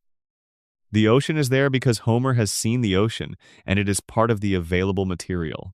The mountains are there because mountains appear in the background of things Homer has watched. The desert appears when the story needs desert. The coast appears when the story needs coast. The geography is responsive to narrative requirements rather than physical laws because in the dream, the geography is generated by the dreamer's needs rather than by the actual physical arrangement of the American continent. The collective denial theory, extended to geography, produces the most politically pointed reading. A town with no fixed location has no fixed regulatory jurisdiction. There is no permanent EPA oversight. There is no consistent state attorney general to investigate the plant. There is no environmental protection agency with unambiguous authority over the specific geographic territory where the contamination is occurring. Burns's plant is not subject to the regulatory framework that a plant with a fixed and acknowledged location would be subject to, because the fixed and acknowledged location keeps sliding. Springfield floats because floating is safer than landing. Landing means accountability. Landing means a map and a badge and a specific set of laws that apply specifically here and that cannot be deflected by the question of whether this is the right jurisdiction. Springfield's geographic impossibility is not a cartoon convention. It is a legal strategy embedded in the fabric of the show's world. This is not the show's conscious intent. Matt Groening chose the name and the ambiguity for reasons that were primarily about universality, about making the show feel like it could be anyone's town anywhere in America. And that intent is real and is achieved. But intent and effect are different things, and the effect of Springfield's geographic impossibility, in the context of everything else the show has built, is to place the town outside the reach of the accountability mechanisms that would otherwise apply to the specific things Burns has done and is doing. The town that is everywhere cannot be held accountable by any specific jurisdiction. The contamination that is occurring in a location that keeps changing is contamination that no regulatory body has unambiguous authority to address. Springfield will never be found on a map. It will never have a fixed address. It will continue to exist in the productive ambiguity that the show has maintained for its entire run, simultaneously familiar to every viewer as the town they know, and impossible to locate with the precision that would allow anyone to hold it accountable for what it is. That is Springfield, the most famous fictional town in American history, the town that is everywhere, the town that is nowhere, the town that cannot be shut down because you cannot shut down a place that does not appear on any map. Conclusion: the loop and what lives inside it. We have been in Springfield for a long time now. We have looked at Homer and understood him as the central casualty of a campaign that began before he was old enough to understand what was being done to him. We have sat with Marge and felt the weight she carries inside the role that has become her entire public self. We have followed Bart through the behavior that the adults around him always called misbehavior without asking what it was a response to. We have understood Lisa's loneliness not as a quirk of a gifted child, but as the structural condition of a particular kind of mind trapped in the wrong context for 36 years. We have looked behind Maggie's silence and found not absence, but the most complete and the most strategically patient consciousness in the family. We have traced Burns through a century and understood him not as cartoon evil, but as the specific thing that unchecked power becomes when it has had long enough to build itself into every available structure. We have seen Smithers's devotion as a gift so completely given that there is nothing left of the giver. We have understood Ned's goodness as a cage and felt the tragedy of the person inside the cage who has never been given a room large enough to stretch into. We have sat with Moe at the bar, at the end of his own world, and watched Wiggum maintain the order that was never designed around the people it claimed to protect. We have given time to Lenny and Carl, suspended in the most complete relationship in Springfield's social world, unable to name it, to Patty and Selma, who live in the shadow of the choice Marge made and carry the specific weight of paths not taken, to Kent Brockman, who tells Springfield what Springfield has decided it can hear, to the doctors who know and do not report, to Sideshow Bob, whose genius has no worthy object and has built its own prison from the search for one, to Krusty, still in the costume after all these years, to Abe, in his chair, with the actual history of the Simpson family in a mind that nobody believes, to Hans Molman dying and returning in the eternal loop that makes him Springfield's most honest mirror. And what emerges from all of it, when you lay it beside itself and look at the shape it makes, is something that took 36 seasons to fully reveal, but that was present from the beginning, in the structure of the show, in the choices that the people who built it made, and the choices that the characters inside it make every episode. Springfield is broken, not metaphorically, not as satire, as a literal description of what decades of contamination and corruption and institutional failure and collective denial have produced in this specific fictional American town. The systems are broken, the water is broken, the air is broken, the medical establishment is broken, the police are broken, the school is broken, the journalism is broken, the political structure is broken. The biological reality of the people who live here has been altered, in different ways and to different degrees, by the specific poison that the plant has been leaking into every available resource for the entirety of the show's run, and the family on the couch is intact. This is the part that the dark theory cannot fully account for, that none of the theories can fully account for, that sits outside the framework of contamination and coma, and collective denial, and Burns's immortality, and everything else the show has built into its architecture. The love in that house is real. It is not a product of the contamination. It is not a symptom. It is not the result of anything anyone designed or planned or built into the system. It is the thing that happened anyway, inside the system, in spite of the system, in the margins that the system left uncontrolled.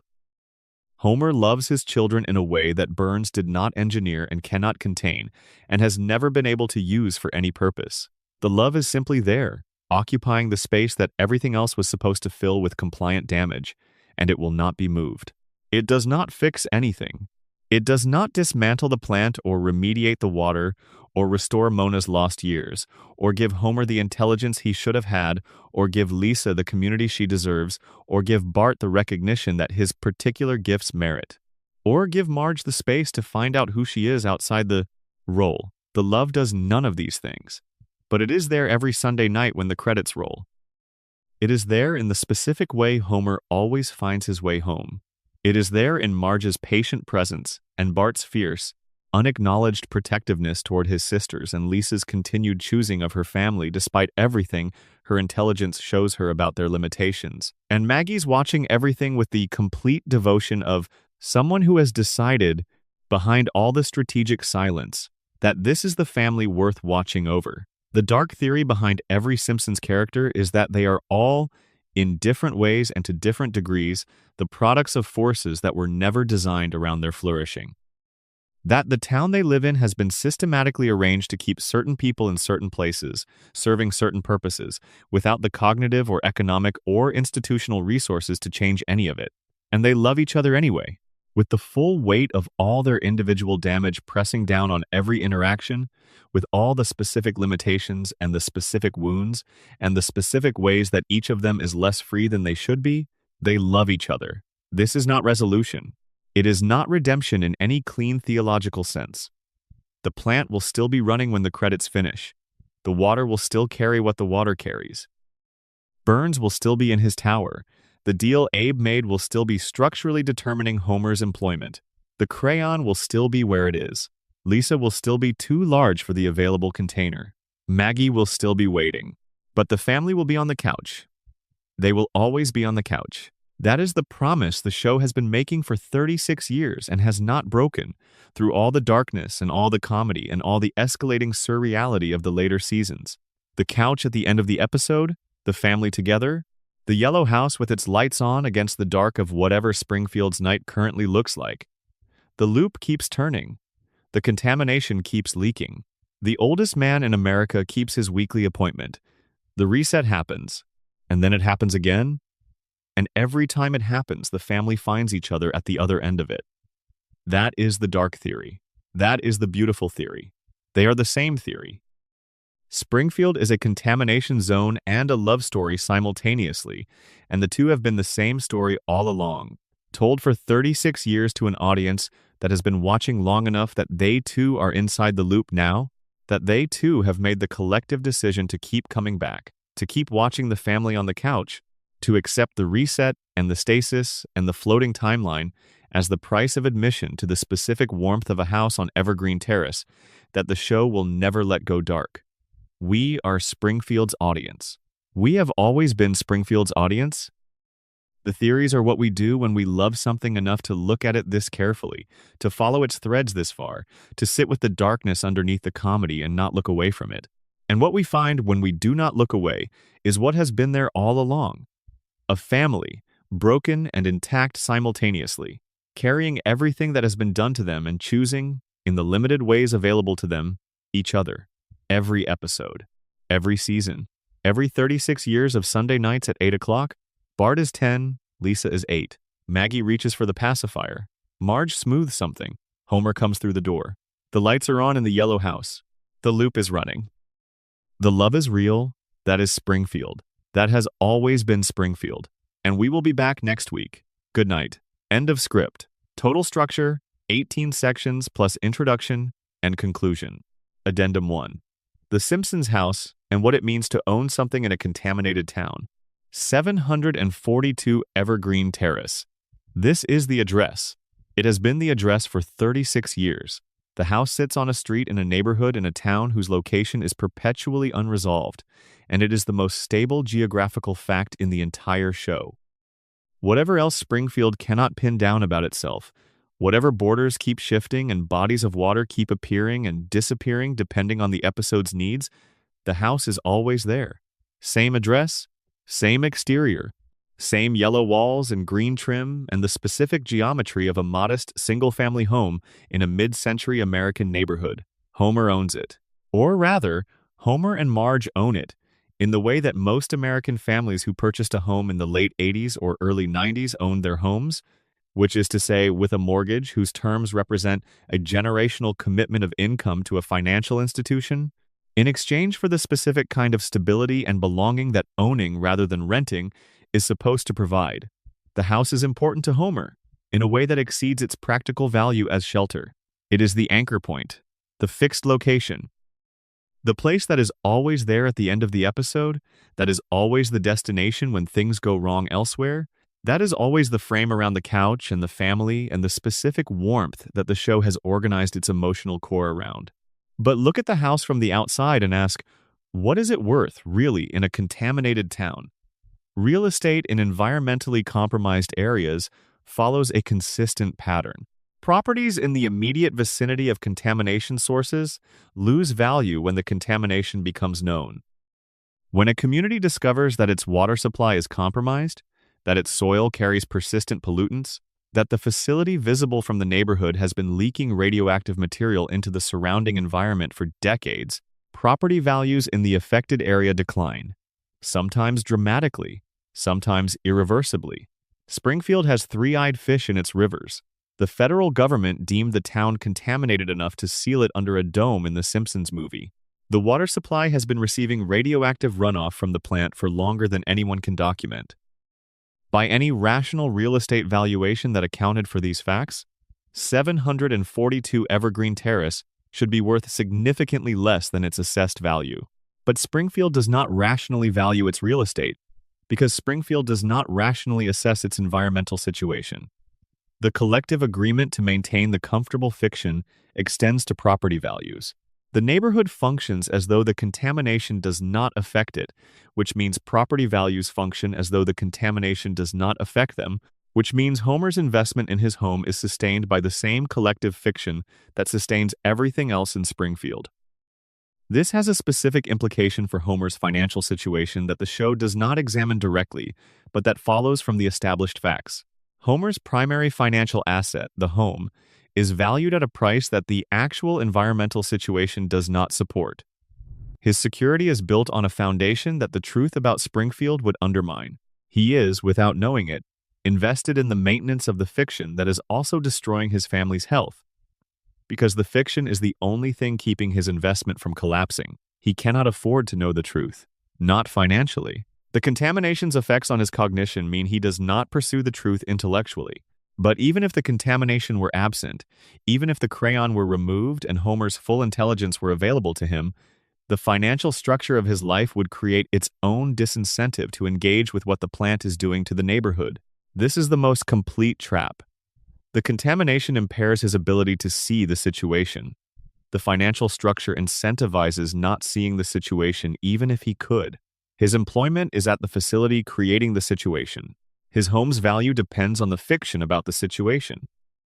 Every material element of his life is organized around not knowing what is happening to him and his family. He is not just physically in the contamination zone. He is financially in it, professionally in it, cognitively in it. He is inside the trap at every level simultaneously, and each level reinforces every other level, and the whole thing is self-sustaining without Burns having to do anything active to maintain it anymore. The system runs itself. Homer helps it run by showing up to work every morning. The house is beautiful in the specific way that things are beautiful when they mean something to someone. Homer loves that house. He has fought for it across dozens of episodes, has refused to let it go, has organized his sense of himself and his stability and his place in the world around the fact of owning that specific address.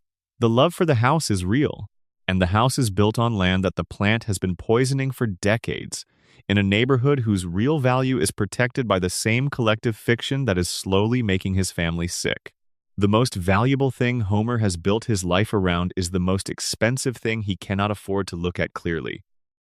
Addendum 2. Ralph Wiggum and the Mercy of Not Knowing.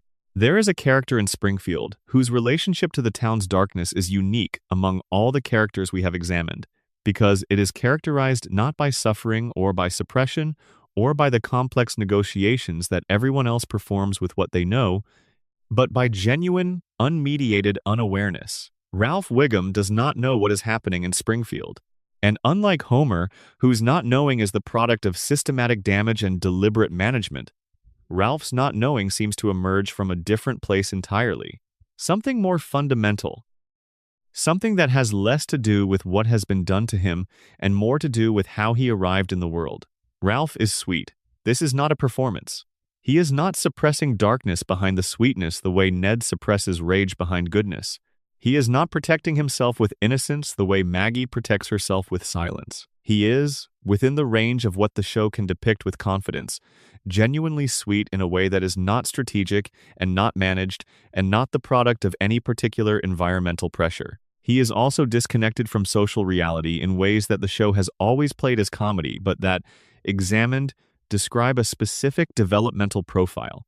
His statements are famously non sequitur. His understanding of how social situations work is systematically different from everyone else's understanding. He does not read the room, not because he is choosing not to, but because the room reads differently to him than it does to other people. He is not performing social incompetence. He is navigating a social world whose implicit rules are not accessible to him in the way they are accessible to most of the children around him. This profile has a name in the clinical literature. The show has never applied that name, and it is not necessary to apply it here. What matters for this exploration is what Ralph's specific way of being in the world means for his experience of Springfield. He does not see the contamination. He does not register the darkness. He moves through a Springfield that is genuinely lighter for him than it is for anyone else, not because the darkness is absent, but because his perception of the world does not organize it in the way that produces the specific experience of darkness. He notices things that other people do not notice, often beautiful things, small and specific, and overlooked by people whose attention is organized around social information and threat assessment. He misses things that everyone else notices, often the things that constitute the source of suffering for the other characters. He is not protected by his father's position, or rather, He is protected by his father's position in practical ways, in the way that children with policeman fathers are protected from certain kinds of social consequence, but the protection does not explain the quality of his experience. The quality comes from the interior, from whatever it is that Ralph is, inside, that allows him to walk through Springfield and find it lighter than everyone else finds it. The radiation theory has a complicated relationship with Ralph. If the contamination produces different effects in different neurological configurations, and if it has been operating on Ralph since before his birth, then Ralph's particular profile might itself be a contamination effect. The same environmental factor that produced Homer's cognitive suppression and Maggie's cognitive amplification and Bart's regulatory challenges might have produced, in Ralph's configuration, something that looks and functions like the profile the show depicts. This is not a comfortable reading. It assigns Ralph's genuine sweetness and his genuine quality of lightness to the same source that produces suffering in everyone around him, which would mean that the most merciful experience of Springfield is also a contamination outcome. The mercy and the damage from the same well, but it might also be the most honest reading. Springfield produces what Springfield produces. In Homer, damage. In Maggie, extraordinary capability. In Bart, regulatory challenge. In Ralph, a quality of being that the people around him experience as blissful incomprehension, but that from inside might simply be a different and equally valid way of organizing experience. He is happy. In the specific way that the show depicts him, Ralph Wiggum is the happiest person in Springfield. He finds things delightful that other people find alarming. He says things that are funny to everyone else and sincere to him. He moves through his town with a quality of presence that is entirely his own, untouched by the specific anxieties and griefs and corruptions that weigh on everyone else. The dark theory cannot fully account for Ralph. He sits outside it. He is the show's accidental mercy, the person who gets to be in Springfield without fully experiencing Springfield, who occupies the space without being comprehensively shaped by the space in the ways the space shapes everyone else. He is real. His experience is real. And his experience is somehow lighter. In a town this dark, that is not nothing. Addendum 3. What the Treehouse of Horror tells us about what Springfield fears. Every October, since the show's second season, The Simpsons produces a special episode. 3 short stories, explicitly non-canonical, operating outside the rules of the floating timeline and the show's established reality, freed from the constraints of internal consistency, licensed to do what the regular episodes cannot do. The Treehouse of Horror episodes are horror anthologies or parodies of horror, or sometimes something that is genuinely disturbing wearing the costume of parody so as not to have to fully acknowledge what it is. They are the show's safety valve, the place where the darkness that the regular episodes keep carefully managed beneath the comedy can be more directly expressed without consequence. Because the show explicitly marks them as fiction within the fiction, as stories told by Bart in a treehouse that do not actually happen. But what the Treehouse of Horror episodes choose to be afraid of is revealing. The fears are always at their base the same fears. The fear of being replaced. The fear of being transformed into something other than what you are. The fear of authority that has become malevolent and cannot be escaped. The fear of the body betraying itself. The fear of the familiar becoming strange and threatening. These are not random selections from the available menu of horror tropes. They are the specific fears of a population living inside the situation Springfield's residents are living inside. The fear of being replaced is the fear of someone whose identity is contingent on forces outside themselves, whose position in the world is not secured by any internal quality, but by the maintenance of an external arrangement that could at any moment be disrupted. Homer's job is secured by a deal he did not make. His identity as a worker at the plant is contingent on Burns's continued commitment to the terms Abe negotiated. He could be replaced. The non-canonical horror story of replacement is the regular episode's subtext made explicit in October. The fear of transformation is the fear of someone who suspects that what has been happening to their body and their mind is not nothing, that the environment they have been living in is producing changes they cannot fully see or measure, that the familiar self may already be becoming something other than what it was. Springfield's residents are being transformed by the contamination. The Treehouse of Horror, stories about transformation, about people becoming monsters or aliens or unrecognizable versions of themselves, Are the regular episode's contamination narrative in a different register? The fear of malevolent authority that cannot be escaped is the fear of Burns. Every year, in some form, the Treehouse of Horror includes a story about power that is beyond accountability, that pursues its agenda without restraint, that cannot be effectively resisted by normal people using normal means. This is the show's most honest recurring statement about what Burns's presence in Springfield actually represents, freed from the comic framing of the regular episodes to be what it is, which is frightening. The body horror, when the Treehouse episodes engage with it, is the contamination without the comedy. The specific physical impossibilities of Springfield's regular logic, Homer's invulnerability, the mutations, the yellow skin, the four fingers, taken to their extreme conclusion in a context where the extreme conclusion is allowed to be disturbing rather than charming, produce what they would produce if they were happening to real people, which is fear. The fear of what has been done to the body. The fear of what the body has become. The Treehouse of Horror episodes are not outside the show's mythology. They are the show's mythology with the protective layer of comedy removed. The same darkness that the regular episodes keep at a carefully managed distance, expressed through the specific visual and tonal language of horror rather than comedy, to produce a different emotional experience that the show's regular format cannot accommodate. Springfield is afraid of itself. It has always been afraid of itself. The Treehouse episodes are where that fear gets to be a fear rather than a punchline. And then November arrives, and the special ends. And Springfield goes back to not being afraid, because not being afraid is what the arrangement requires. And what the arrangement requires, Springfield provides. Addendum 4. The show as mirror how Springfield became America and America became Springfield. There is a version of this exploration that ends with the theories. That concludes by noting all the ways the show has encoded its darkness in its narrative structure and its character arcs and its recurring thematic concerns, and then stops there, having identified the darkness and let it sit. But there is another conclusion available, one that the show itself has been building toward for 36 years without ever quite stating directly, one that connects everything we have examined to the world outside the Yellow House and outside the fictional town and outside the specific universe of the show. Springfield is America. This has always been the show's premise, stated in the name of the town and in the universality of its geography and in the specific selection of its social types, the working-class family, the nuclear plant, the overbearing boss, the tired teacher, the corrupt politician, the crooked cop, the failed journalist, the loyal bartender. These are not Springfield types. They are American types, found in every American city and town and community that the show has been made for and watched by across its entire run. The contaminated water is American water. The broken school is the American school. The compromised medical establishment is the American medical establishment.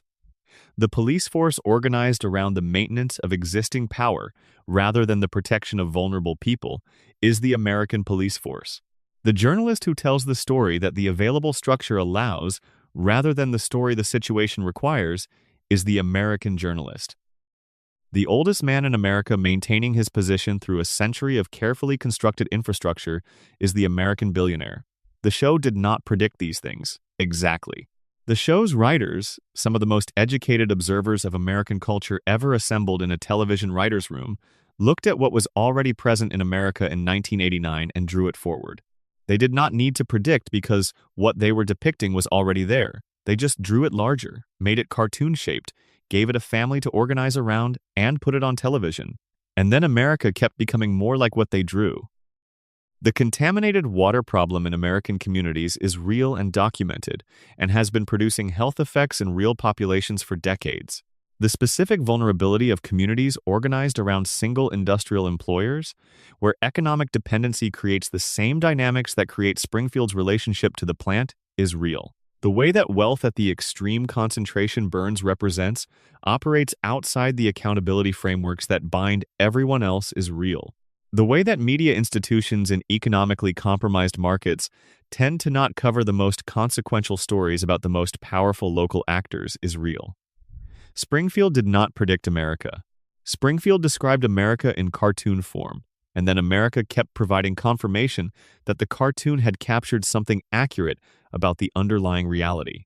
This is why the show has lasted 36 years. Not because of the jokes, though the jokes are real and the comedy is genuinely funny, but because Springfield keeps being recognizable. The audience keeps watching the yellow family on the yellow couch in the yellow town and seeing something familiar, something that resonates at a level below the comedy, in the specific way that accurate mirrors resonate with the people looking into them. We are Springfield. Not all of us, not in the same ways, not with the same severity, but the dynamics the show depicts are the dynamics of American life in the specific register of the working-class American family, and the working-class American family has been watching themselves on Sunday nights for 36 years and recognizing what they see.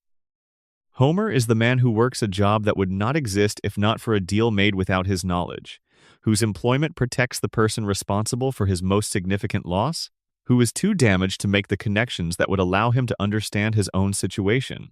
This man is recognizable, not as Homer exactly, not as a cartoon, but as a type, as the specific shape that working-class American life in the industrial context of the 20th and 21st centuries has produced in many, many people. Marge is the woman who holds it together, who absorbs the consequences of a family organized around someone else's impulsive and destructive energy. Who has capacities that the available context cannot use? Who loves her family genuinely and completely and without reserve, at the cost of things she has not been given a way to name? This woman is recognizable. She has been recognizable since the first episode. Bart is the kid who breaks against the institutions that are supposed to serve him and serve him badly. Lisa is the child who sees too clearly and suffers for it. Maggie is the one nobody sees, who is nonetheless the one seeing everything. Burns is the employer. Smithers is the devoted deputy. Ned is the good neighbor ground down by proximity to someone who takes everything for granted. Moe is the bartender at the end of everything. These people are real. They have always been real. The cartoon versions are drawn larger, are more absurd, have their qualities extended to comedic extremes that real people do not quite reach. But the substrate is real, and the show has been saying, for 36 years, something about these real people and the real conditions of their lives that the people watching have recognized and have kept coming back to see confirmed. The dark theory behind every Simpsons character is the dark theory behind a specific kind of American life. The contamination is real, in 100 different forms across 100 different communities. The institutional corruption is real. The broken deal, the suppressed truth, the compromised professional who knows and does not act, the journalist who reports what the structure allows rather than what the situation requires, these things are real. And the family on the couch is real. The love that persists inside the broken system, the warmth in the house that the system does not control, the way people find each other and stay with each other inside circumstances that were never designed for their flourishing. This is what the show is about. This has always been what the show is about. Not Homer's incompetence or Bart's pranks or the celebrity cameos or the prediction memes or the couch gags. All of those things are the surface. Underneath is the thing the show has been saying since the 17th of December 1989, that it is possible to love each other completely inside conditions that are not designed for love. That the warmth is real even when the water is wrong. That the family finds each other even in the contamination zone. That Homer always comes home. 36 years, nearly 800 episodes, the longest-running animated series in American history.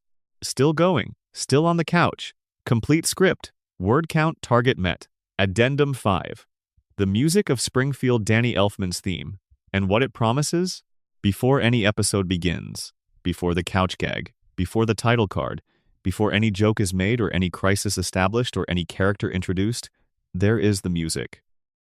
The Simpsons theme, composed by Danny Elfman in 1989 and instantly recognizable to anyone who has encountered American popular culture at any point in the 36 years since, is one of the most successful pieces of television music ever produced. It has been hummed by people who have never seen the show. It has been sampled, rearranged, performed in hundreds of contexts, far outside the specific opening credit sequence it was built for. It has become, through sheer cultural saturation, something that functions independently of the show, a musical object that carries meaning even outside the context of Springfield. But what is it promising? The theme begins with a specific quality. It is playful and slightly frantic, and underlaid by something that is not quite darkness but is adjacent to it, a minor key suggestion beneath the major key brightness of the main melody, the musical equivalent of the comedy layer over the darkness layer that defines the show's approach to its subject matter. It sounds like fun. It also sounds like something is slightly wrong. Both of these impressions are accurate. Both are deliberate. The theme runs through the opening sequence, which is itself a carefully constructed statement about Springfield and its residents. We see the town from above, moving through it at speed, catching fragments of the lives inside it. We see the plant, always the plant, imposing and glowing in the distance. We see the school. We see Moe's. We see the neighborhood and the people in it, going about their specific versions of the Springfield life, doing what they do in the moments before the episode's specific crisis arrives. And then the family rushes home to the couch. From different directions, through different routes, converging on the living room for the couch gag, which changes every episode, which is the show's most obvious site of formal experimentation, the place where the structure acknowledges itself as a structure and plays with that acknowledgement. The family arrives on the couch together. This is the theme's promise. Whatever happened in Springfield today, whatever crisis is about to unfold in the next 22 minutes, the family will arrive on the couch together. The music says so. The structure says so. The opening sequence, every episode, makes the same promise and keeps it, and the episode that follows is bounded by that promise on both ends, the promise of the opening and the confirmation of the closing. The music is important because it conditions how we receive the darkness. We hear the theme, and we are already in the emotional register of the show, already calibrated to the specific combination of comedy and weight that the show operates in, already prepared to receive difficult things through a filter that makes them survivable. The theme does this before a single word is spoken. It creates the container. Danny Elfman was asked to produce something that captured the chaos and warmth of the show simultaneously, and what he produced does both of those things and something else besides, which is the quality of slightly wrongness that acknowledges the darkness without dwelling in it. The music is the show's thesis statement in audio form, fun and slightly off and sustained by an energy that is slightly frantic and always underneath everything warm. The same warmth that is in the yellow house, the same slightly wrongness that is in the yellow water, the same frantic energy that is in Homer's approach to every crisis. The music is Springfield, compressed into 90 seconds, played over the credits every episode for 36 years. It is also, and this is the part that is easy to miss, an act of mercy. The music tells you before the episode begins that you are safe to watch what follows, that the show knows what it is doing with the difficult material, that the warmth is real and present, and will be there at the other end of whatever the episode puts you through. The theme is the show's promise that the darkness is held, that it is not free-floating, that it exists inside a container of genuine love and genuine comedy and genuine warmth that will sustain it. Springfield is dark. The theme says, stay anyway. We have you. 36 years later, it still works. The notes resolve into the title card, and the episode begins. And Springfield is dark, and we stay. Because the music said we could. Addendum 6. What Burns has never been allowed to lose. We have examined Burns as the longest-lived, most systematically dangerous, most completely unaccountable character in the show's universe. We have traced his century of strategic self-preservation. We have understood his relationship to the contamination, and to Springfield's population, and to the infrastructure of wealth and influence he has built around his own continuation. But there is one element of Burns's story that the show has surfaced without fully examining, one dimension of his enormous history that the comedy framing tends to minimize in a way that obscures its genuine weight. Burns has lost things. Across a century of life in which he has engineered his survival with extraordinary thoroughness, which he has protected himself from the consequences of his own choices through the machinery of wealth and influence, in which he has maintained his position by ensuring that no single loss or disaster can produce a terminal outcome, Burns has still lost.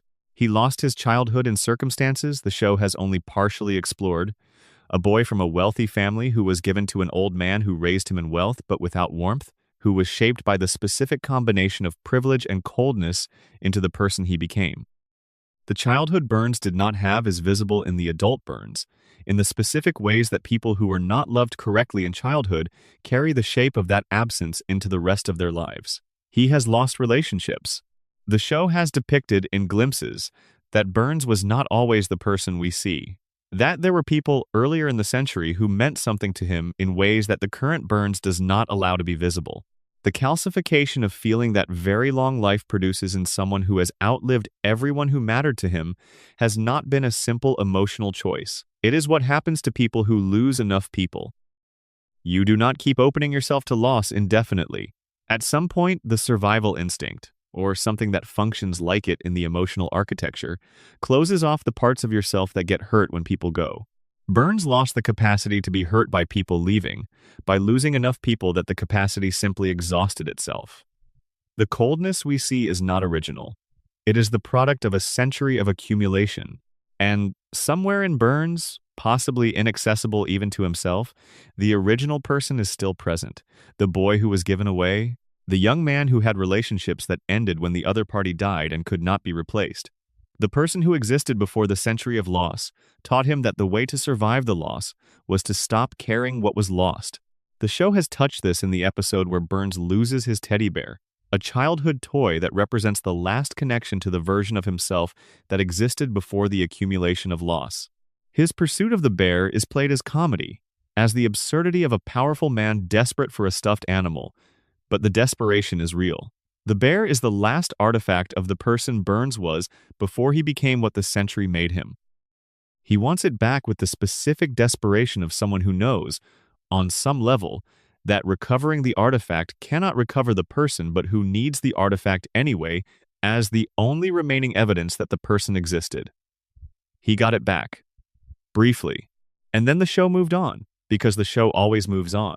Because the moving on is the mechanism the show uses to protect itself from being fully responsible for what it has produced. But the moment was there. The glimpse was real. Underneath the contamination and the schemes and the weekly radiation treatments and the century of strategic self-preservation, there is still a boy who wanted to be loved and was given to an old man instead, and who has been trying to manage the consequences of that specific foundational loss for longer than anyone alive can remember. Burns is not only the villain of Springfield's story, he is also, buried very deep and almost completely inaccessible, the victim of the first chapter of his own story, the chapter that nobody in Springfield knows and that Burns himself may no longer be able to fully access. He is the product of what was done to him and the agent of what was done to everyone else. And the two things are connected in the way that all cruelty is connected to the cruelty that produced the cruel person, in the long chain of damage passing from one generation to the next until someone, somewhere, finds a way to stop passing it. Burns never found the way. The chain continues. Springfield keeps paying the cost of what an old man did to a boy in the first years of the 20th century, expressed through the nuclear plant and the contaminated water and the three-eyed fish and the crayon in Homer's brain. The boy who wanted to be loved and was not became the man who wants to be feared and is. The distance between those two desires is a century of loss that nobody in Springfield has ever been allowed to see. Addendum 7. What remains a final accounting? Here is what we know about Springfield, collected from 36 years of careful attention to what the show has placed in its own text, its own subtext, its own structure, and its own history. The town is contaminated. The contamination is the product of deliberate choices made by a man who understood what those choices would produce and made them anyway, for reasons that served his interests and not the town's. The contamination has produced biological effects in the population that the show has depicted with enough consistency across enough decades that they cannot be attributed to animation convention. Yellow skin, 4 fingers, physical profiles that deviate from uncontaminated human norms, cognitive profiles that map onto the specific distribution of effects that environmental contamination produces in developing neurology. The institutions are compromised. The police, the medical establishment, the journalism, the municipal government, the school system, not completely, not uniformly, but systematically, in the specific ways that a century of concentrated wealth applied to the management of public institutions produces. The institutions function in the interests of the entity they have been shaped to serve, which is Burns's operation, rather than in the interests of the people they are supposed to serve, which is Springfield's population. The family is damaged. Homer was broken before he could understand what breaking meant. Marge has been paying costs she has not been given language for. Bart has been responding with complete accuracy to a world that calls his accurate response a problem. Lisa has been the right mind in the wrong place for 36 years. Maggie has been watching all of it with a completeness that nobody in the family has noticed. The surrounding characters carry their own specific weights. Smithers has given everything he has to someone else's continuation. Ned has been performing a goodness he cannot turn off. Moe has decided he does not deserve what he wants and has organized his life around the outside of it. Wiggum maintains an order that was never designed to protect the people he polices. Burns moves through the century that has not ended, kept alive by the system he built, keeping the system running in return. This is what 36 years of careful attention reveals. This is Springfield, seen clearly. And then there is what remains when all of this is accounted for: the love. Homer drives home, not because the system requires it, not because anyone engineered it, not because Burns built it into the arrangement or Abe negotiated it into the deal or the crayon suppressed it into compliance. He drives home because the specific people waiting for him in the specific house at the specific address are the most important thing in his world, and they have been the most important thing in his world since before the vending machine fell, and nothing that has been done to him has changed that. Marge is there when he arrives, not because the role requires it, though the role does require it, but because Marge, inside the role and beneath the role and despite the role, loves this man, in the complicated way that love survives inside difficult circumstances, in the genuine and slightly battered and entirely real way that 36 years of marriage produces in people who were right about each other at 17 and have been proving it ever since. The kids are there. Bart and Lisa and Maggie, each carrying their specific version of the situation, each shaped by it in their specific way, each still here, still in the house, still in each other's lives, despite the fact that the floating timeline has ensured they will always be here, still in the house, still in each other's lives. The permanence is the timeline's gift wrapped inside its trap. They are on the couch. Together. This is all the show has ever promised and all it has ever needed to promise, because the promise is sufficient. The couch at the end of the episode, the family intact, the warmth in the yellow house visible from the street, the plant hums, the cooling towers glow, the water carries what the water carries. The oldest man in America keeps his weekly appointment. The fish have 3 eyes. The town has no fixed location on any map, and in the house on Evergreen Terrace, the lights are on. They have been on every episode for 36 years. They will be on next week, and the week after, and the week after that. That is Springfield. That is the dark theory and the beautiful theory, and the theory that is both simultaneously. That is the show. Good night. Addendum 8. The secondary characters who carry Springfield's weight. No exploration of Springfield's darkness is complete without spending time with the characters who appear too briefly to anchor their own sections but who carry, in their brief appearances, specific weights that illuminate the larger picture. Otto Mann. The school bus driver has been driving Springfield Elementary's children to and from school for 36 years in a state of chemical impairment that would disqualify him from operating a vehicle in any jurisdiction with functional traffic law enforcement. He is stoned. He is always stoned. The children in his care are in the vehicle he is operating while he is in this state, and the school apparently cannot or will not do anything about it, and the parents apparently cannot or will not do anything about it, and Wiggum apparently cannot or will not do anything about it. This is Springfield's collective tolerance for risk made literal. A stoned school bus driver is not a metaphor. He is a man who is genuinely impaired and genuinely operating a vehicle full of children in a town that has decided the impairment is simply who he is, and the decision of what to do about it has been deferred indefinitely. Otto has a life outside the bus. He has relationships, interests, a genuine personality that the show surfaces in the episodes that follow him beyond his operational role. He loves music with a genuine and deep passion that is one of the more authentic things about him. The specific love for heavy metal and rock that is not performed or strategic, but constitutes a real relationship with something that matters to him. He is not a bad person. He is a person who has never been required by the world around him to become more functional, whose impairment has been accommodated rather than addressed, whose continuation in the role he occupies has been made possible by Springfield's general reluctance to make expensive decisions about the people embedded in its existing arrangements. Under the radiation theory, Otto's impairment might have a different origin story than the show's surface comedy suggests. If the contamination affects different neurological systems differently, and if some of those systems govern impulse control and the regulatory capacity that allows people to manage their own consumption of substances, then Otto's relationship with impairment might not be fully separable from the environment he has been developing in.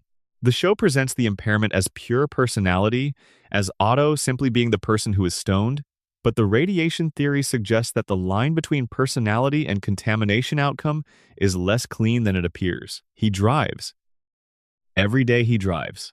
The children arrive at school, mostly. Springfield accepts this arrangement. The arrangement continues. Groundskeeper Willie, the Scottish groundskeeper of Springfield Elementary, is one of the show's most consistently extreme secondary characters, a man of enormous physical capability and volcanic temperament who has been maintained in a position of chronic low status by an institution that simultaneously depends completely on his labor.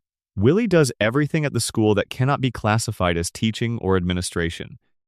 He maintains the physical plant, manages the outdoor spaces, addresses the specific category of disaster that elementary schools produce at a higher rate than most people outside the education system understand. He does this work with the specific intensity of someone who has more capability than the available role requires and who has redirected the excess capability into the performance of the role at a level of commitment that no one around him can quite match.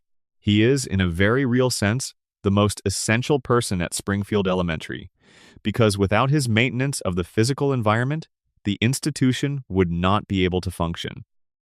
And he is compensated and treated and regarded with the specific indifference that institutions reserve for the people whose work is least visible when it is being done correctly and most visible when it stops. His backstory, which the show has provided in fragments across different episodes and different versions of his origin, consistently involves loss. Specifically the loss of Scotland, the loss of a life elsewhere, the loss of the person he was before whatever sequence of events brought him to Springfield to maintain the grounds of an underfunded elementary school. The loss is real, and it shapes the specific quality of his isolation in Springfield, the sense of someone who is not quite where they belong and knows it, and has been managing that knowledge for long enough that the management has become its own kind of stability. He is not broken. He is displaced. The distinction matters. Database, Sherry, Terry, and the children of Springfield. The children who surround Bart and Lisa at Springfield Elementary are a specific portrait of what the contamination produces across the full range of Springfield's younger generation. They are not individually examined by the show with any depth. They are types, representatives, the ambient population of children that the school contains and that the Simpson children navigate in their very different ways. But taken together, they constitute a picture. Database is the academic achiever, the child whose investment in institutional success has produced a specific kind of social cost, the classic figure of the child who has traded peer acceptance for academic achievement and is not sure the trade was worth it. Sherry and Terry are the twins who exist primarily to exclude Lisa, to represent the social world that Lisa cannot access and that does not particularly want to be accessed by someone as different as Lisa is. They are the gatekeepers of a normalcy that the show does not romanticize but does acknowledge as something that children invest in and that exclusion from carries genuine cost. Nelson is the bully who is also, when the show looks at him carefully, a kid in circumstances that produce bullying as a rational adaptation. His home life is chaotic and his resources are limited, and the specific behavior that earns him the label of bully is, in the context of what he is navigating, the behavior of someone who has learned that establishing dominance is safer than demonstrating vulnerability. These children are all responses to Springfield. They are the next generation of the contamination zone, developing their specific adaptations to the specific environment they inhabit, producing the characters they are becoming as a function of what the town is and what it has done to the ground they are growing up in. Some of them will stay, some of them will leave. Springfield keeps some people and releases others, through mechanisms that are not fully transparent, but that seem to have something to do with the degree to which the available arrangements can accommodate the specific people who are trying to inhabit them.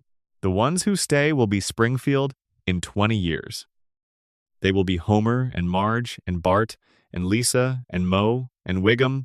They will carry the contamination in their biology and the town's habits in their institutional DNA, and the specific combination of damage and love that Springfield produces in the people it keeps.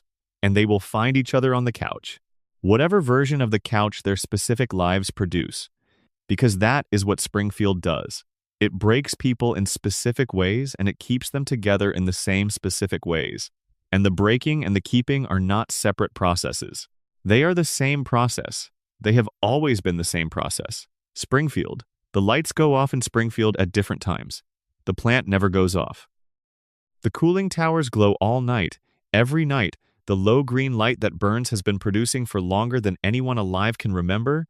The signature illumination of a century of operation that does not pause and does not sleep and does not acknowledge the darkness around it. But the house on Evergreen Terrace eventually goes dark too. The kids go to bed. Marge turns out the kitchen light.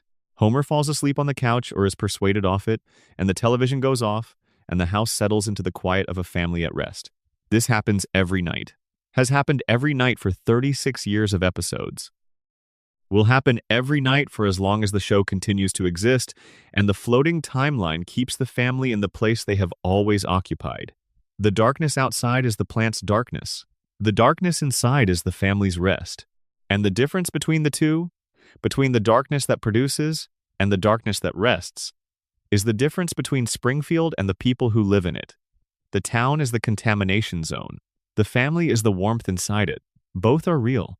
Both have been real from the beginning. Both will be real until the end.